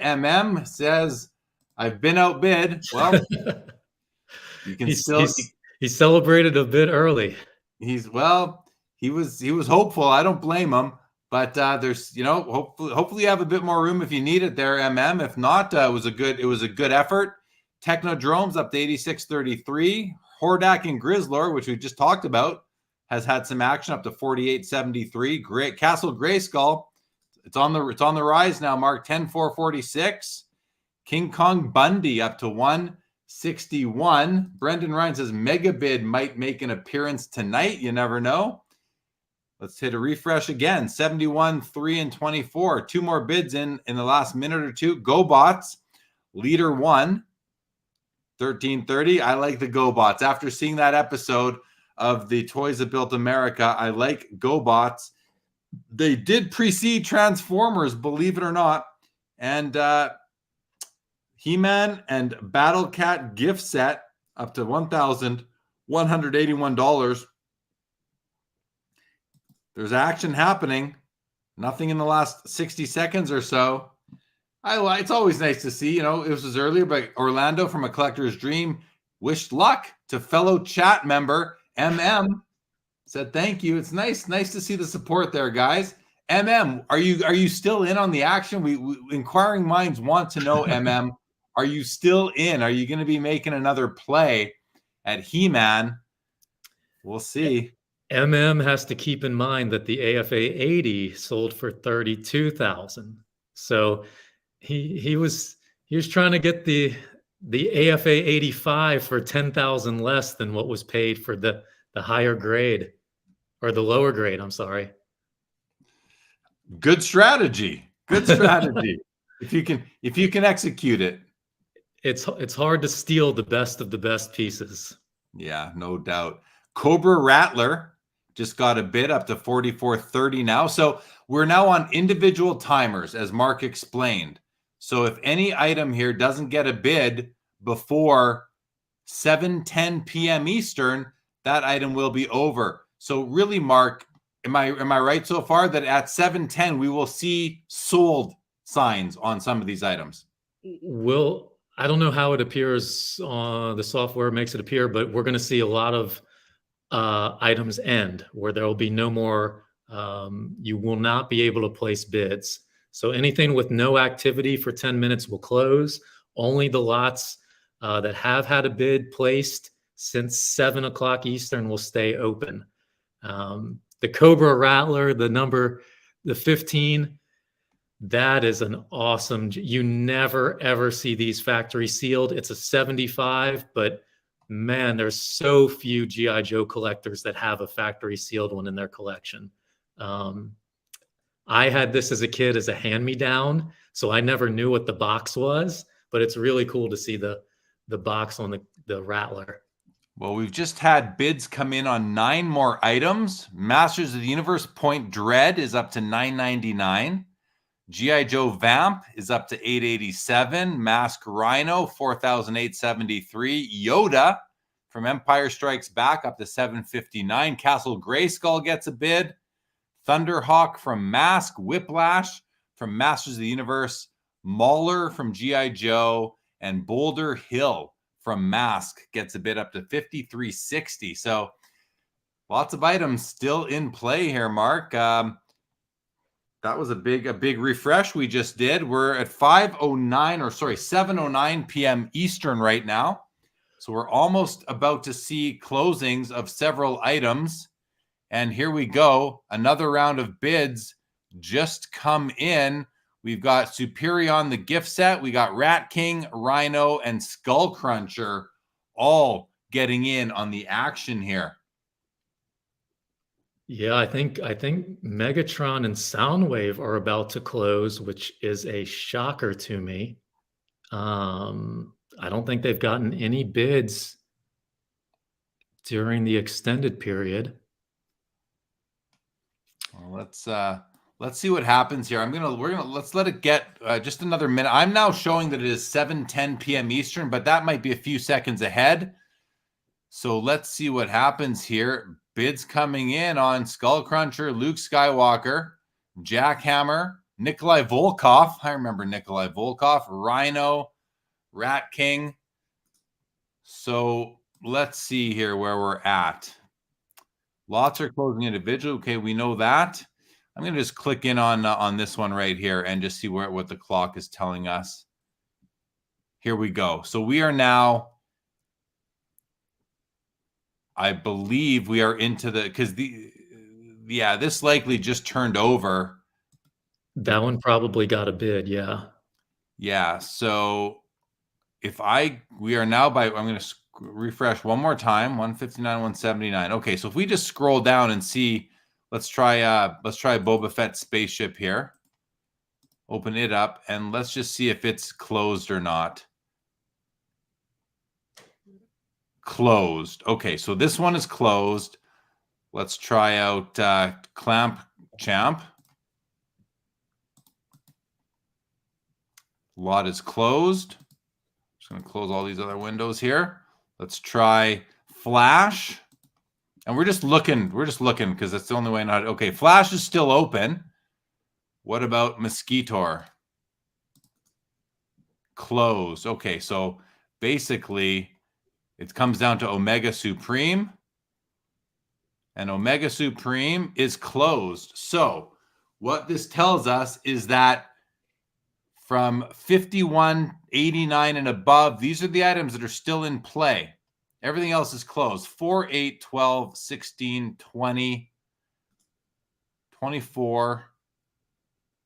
We're at 28, 30, I think, right? Oh, I forget. Where did we leave off there, Mark? I've lost my spot here. Yeah. It looks like we're the Flash. the Green Lantern, I think. The Green Lantern is closed. The Ram Man is about to close. Oh, so they're closing. Okay, Ram Man has closed. The Okay. He-Man has 40 seconds left. That's an exciting one. Let me find He-Man here. Where's He-Man? Maybe he's up here somewhere. He's at 22. He's closing in less than 30 seconds, it looks like, unless MM wants to make a play. Oh, he said it's out of his range, but he won the Boba Fett. Congratulations, MM. You got 1 out of 2. Oh, there we go. I'm out. Here we go. 9 seconds left on He-Man. Let's see if he gets another bid. Could be from someone other than MM. We don't know for sure. 1 second. Please refresh. Refresh. And He-Man is closed at 22,975. Wow. All right, let's go back to the top here. 159 and 179 were the last ones in this refresh to get bids. There's 159, 179. So we've seen bids on at least 3 more items. Well, 5 have got bids, but 3 or 4 new ones. Rat King, Jackhammer, Skull Cruncher, Point Dread, the Battle Cat gift set.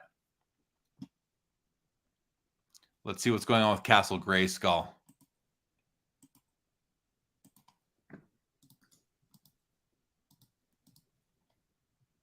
Four minutes left on Grayskull. How about Yoda? 4 minutes left on Yoda. So it looks like, let's try Hordak and Grizzlor. Where is this guy at?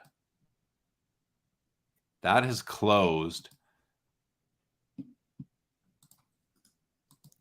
I'm just sort of getting a feel for how this works in the final minutes, Mark, as we're watching the countdowns. Rattler. Oh, wrong link.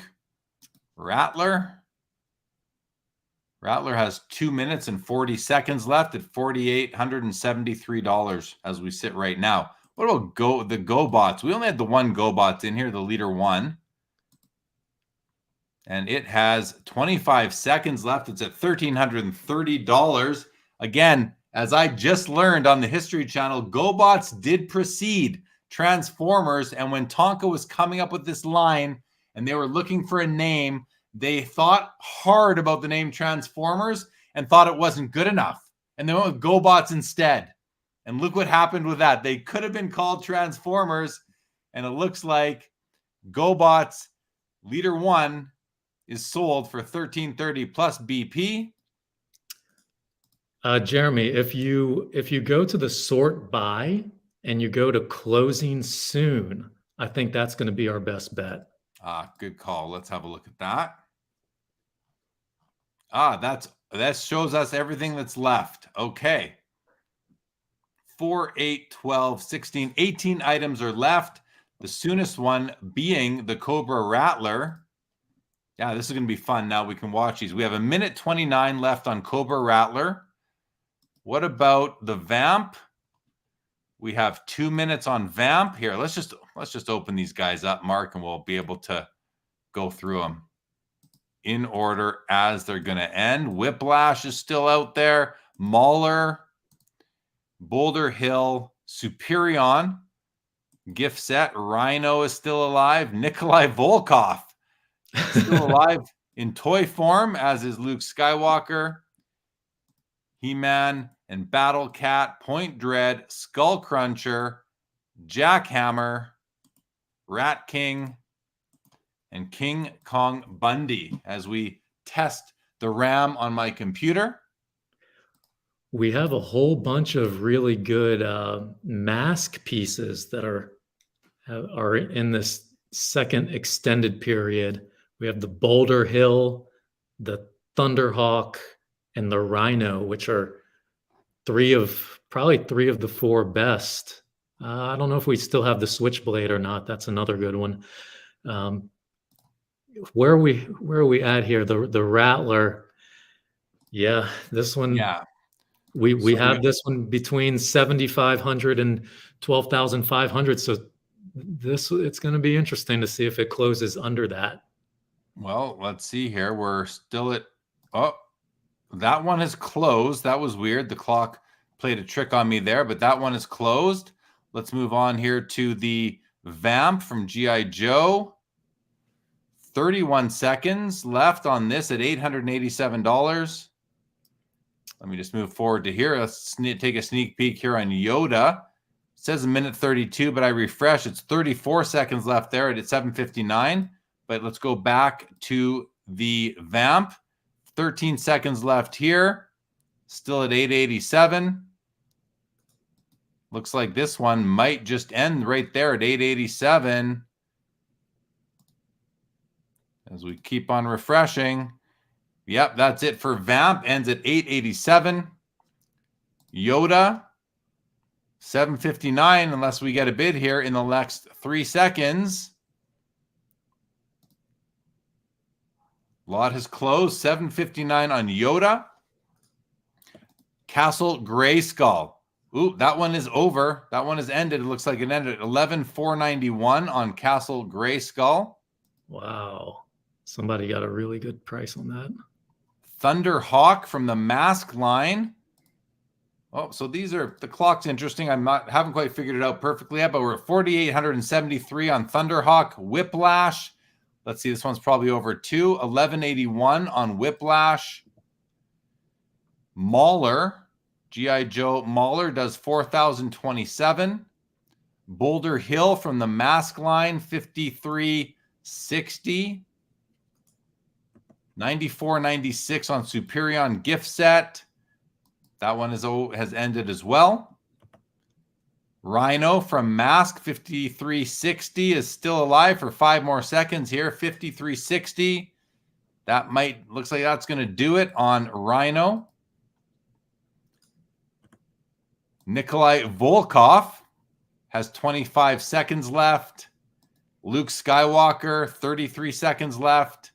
He-Man Battle Cat, 2 minutes. Let's go back to Volkov here. 242, 13 seconds left. Might do it on Volkov. Here. 242, final opportunity for someone to get a bid in. But nobody takes advantage. Nikolai Volkov goes for 242. Luke Skywalker is about to end at 73.93. Let's confirm that. Yep, that one is done. He-Man and Battle Cat has 1:45 left, while Point Dread has 2.5 minutes left. Skull Cruncher, 5.5 minutes left. Jackhammer, 2.5. Rat King, 9 minutes. Just got a bid in on Rat King. And King Kong Bundy, 3.5 minutes left. So we're down to the final items. If we come back here and refresh this one, we should only see 6 or 7. Oh, that's interesting. What's going on here? This is sorted by lot number. I'm going to change that to closing soon. That's where I thought I was. Yeah, 6 items left in the auction, Mark. So it's getting down to the final moments, everybody. And yeah, this is where it all comes to a head here. He-Man and Battle Cat, 1,572, 1 minute left to get a bid. I'll just run through them again here. Point Dread, Masters of the Universe, cool looking piece at 1,099. Still at 1,099, just under a minute and a half left. We've got Skull Cruncher from Transformers, still with 4.5 minutes to go. A minute and a half left on Jackhammer at $1,609. 8.5 minutes on Rat King, or 8 minutes now, and King Kong Bundy at 2 minutes. So if we just do a quick little resort for fun. Oh, well, let's just stick right here, actually. He-Man and Battle Cat. Looks like this is about to end here at 1572. Does it end? It does. Another item off the board. A minute here, 4 minutes there. So let's put that over there. That over there. All right. Let's go ahead and look over the results. Jeremy, if we could go to sort by lot number, I guess. Here we are, lot number. Okay, so yeah, let's do that. Lot number. Why aren't I seeing the top? These aren't. Oh, something's weird about this. Let's see. Let's do that. Oh, because it's only. No, I don't know why it's. I'm in the wrong category. Let's go to all categories and lot number. Here we go. All righty. So we kind of see where things ended. Yeah, these are. I believe these are all over now. So do you want to run through? You want me to just let you speak to these, or do you want me to run through them? We can just kind of go over it. The He-Man ends at 2023. The Grayskull went lower than expected, 11.5. So somebody got a really good deal on that. Only 4 graded. Amazing. In 20 plus years of AFA. That's something that I think will speak to the card collectors that, when they have a card numbered out of 99, it's super rare. But these are items out of 4 or 5 sometimes. The Apple iPhone 111 for the 4 gigabyte model, not too shabby. If we go down, we can quickly look at all the Apple items. There's a mixed bag of results here. I know the Apple Award was very sought after by a few hardcore collectors. 4430 though. I mean, that's I could have seen it going for more, but I just don't know who's after it. Game Gear, it's kind of an unknown market. It's kind of like we're setting the comp or the sale here. So we'll see. We have, some of the top Apple collectors in the world for this type of stuff eyeing these auctions because we've sold so many big iPhones in the past. But we've got the Game Gear, the Indiana Jones stuff, the G.I. Joe stuff. The Snake Eyes was a really good buy here, I think, for 6,600. The Technodrome, 8.6. Yeah, Hall of Justice ended up getting some bids. I think we were at 0 when we started. that's right. Rhino, Boulder Hill, both at the 5.3 level. Thunderhawk does 4.9. Snake Mountain. I mean, here's a nice one. The He-Man and Skeletor gift set does just over $8,000. Yeah, it looks like we have a kind of a mixed bag of results. Opportunities were to be had here with a lot of items. Yeah, there are things going on, externally on a macro level that can definitely be having an impact on things overall, where you're seeing sort of more of a, items not reaching estimates. The triple pack here gets the one bid at 20. I think though that's just an amazing piece right there. The transition kit sells for 8,600. TIE Fighter 9.7. Boba Fett. One by NM Productions for 11.5. I mean, that's an amazing piece. Yeah, super nice piece. He was going after 2 good ones, that's for sure. No action on Ghostbusters or First Blood. A couple Apple iPhones here. The Ghostbusters pieces all do. I mean, these are amazing pieces. The Peter Venkman does 733. Spengler does 1,074. 806 on Ray Stantz. And Winston Zedmore, $513. But the superpowers, amazing pieces. Flash does 2.1, let's say. Batman 3.4. Green Lantern 2.5. And the Superman only does 354, but it was the worst condition of all the pieces. Brendan Ryan asks, I wonder how many of these sales went to end collectors. I mean, I'm going to think it's a lot of them. I'm going to think it's like the vast majority. I think like 99%. Yeah, that's what I don't see this being maybe the odd store that dabbles in vintage collectibles or that's their business, picks up a couple pieces, but the stuff, like from what I'm understanding, the stuff gets bought and buried. Yeah, I mean, you'll have collectors that buy something and then they want something else and they have to sell it to raise the money. You see that. I do that myself sometimes, but I buy it initially because I really like it. So you'll see that stuff transition because of that reason sometimes. Yeah, no doubt. Let's just see what's left now from these tabs here. So Jackhammer does 1609. Skull Cruncher, 1330. King Kong Bundy is over. Rat King still going for 3 more minutes. I think that's the last one that's alive. Rat King is the last man standing. Mark is Rat King right there. So about 1344 as we sit right now. Yeah, well, we can go ahead and wrap up. I don't know how many people got through the entire time, but we certainly appreciate everybody that took even a little bit of time with us to maybe learn, maybe just follow along. Thank you to Gary who came on and gave us some insight. It's always nice to see a knowledgeable collector come in to talk about this stuff.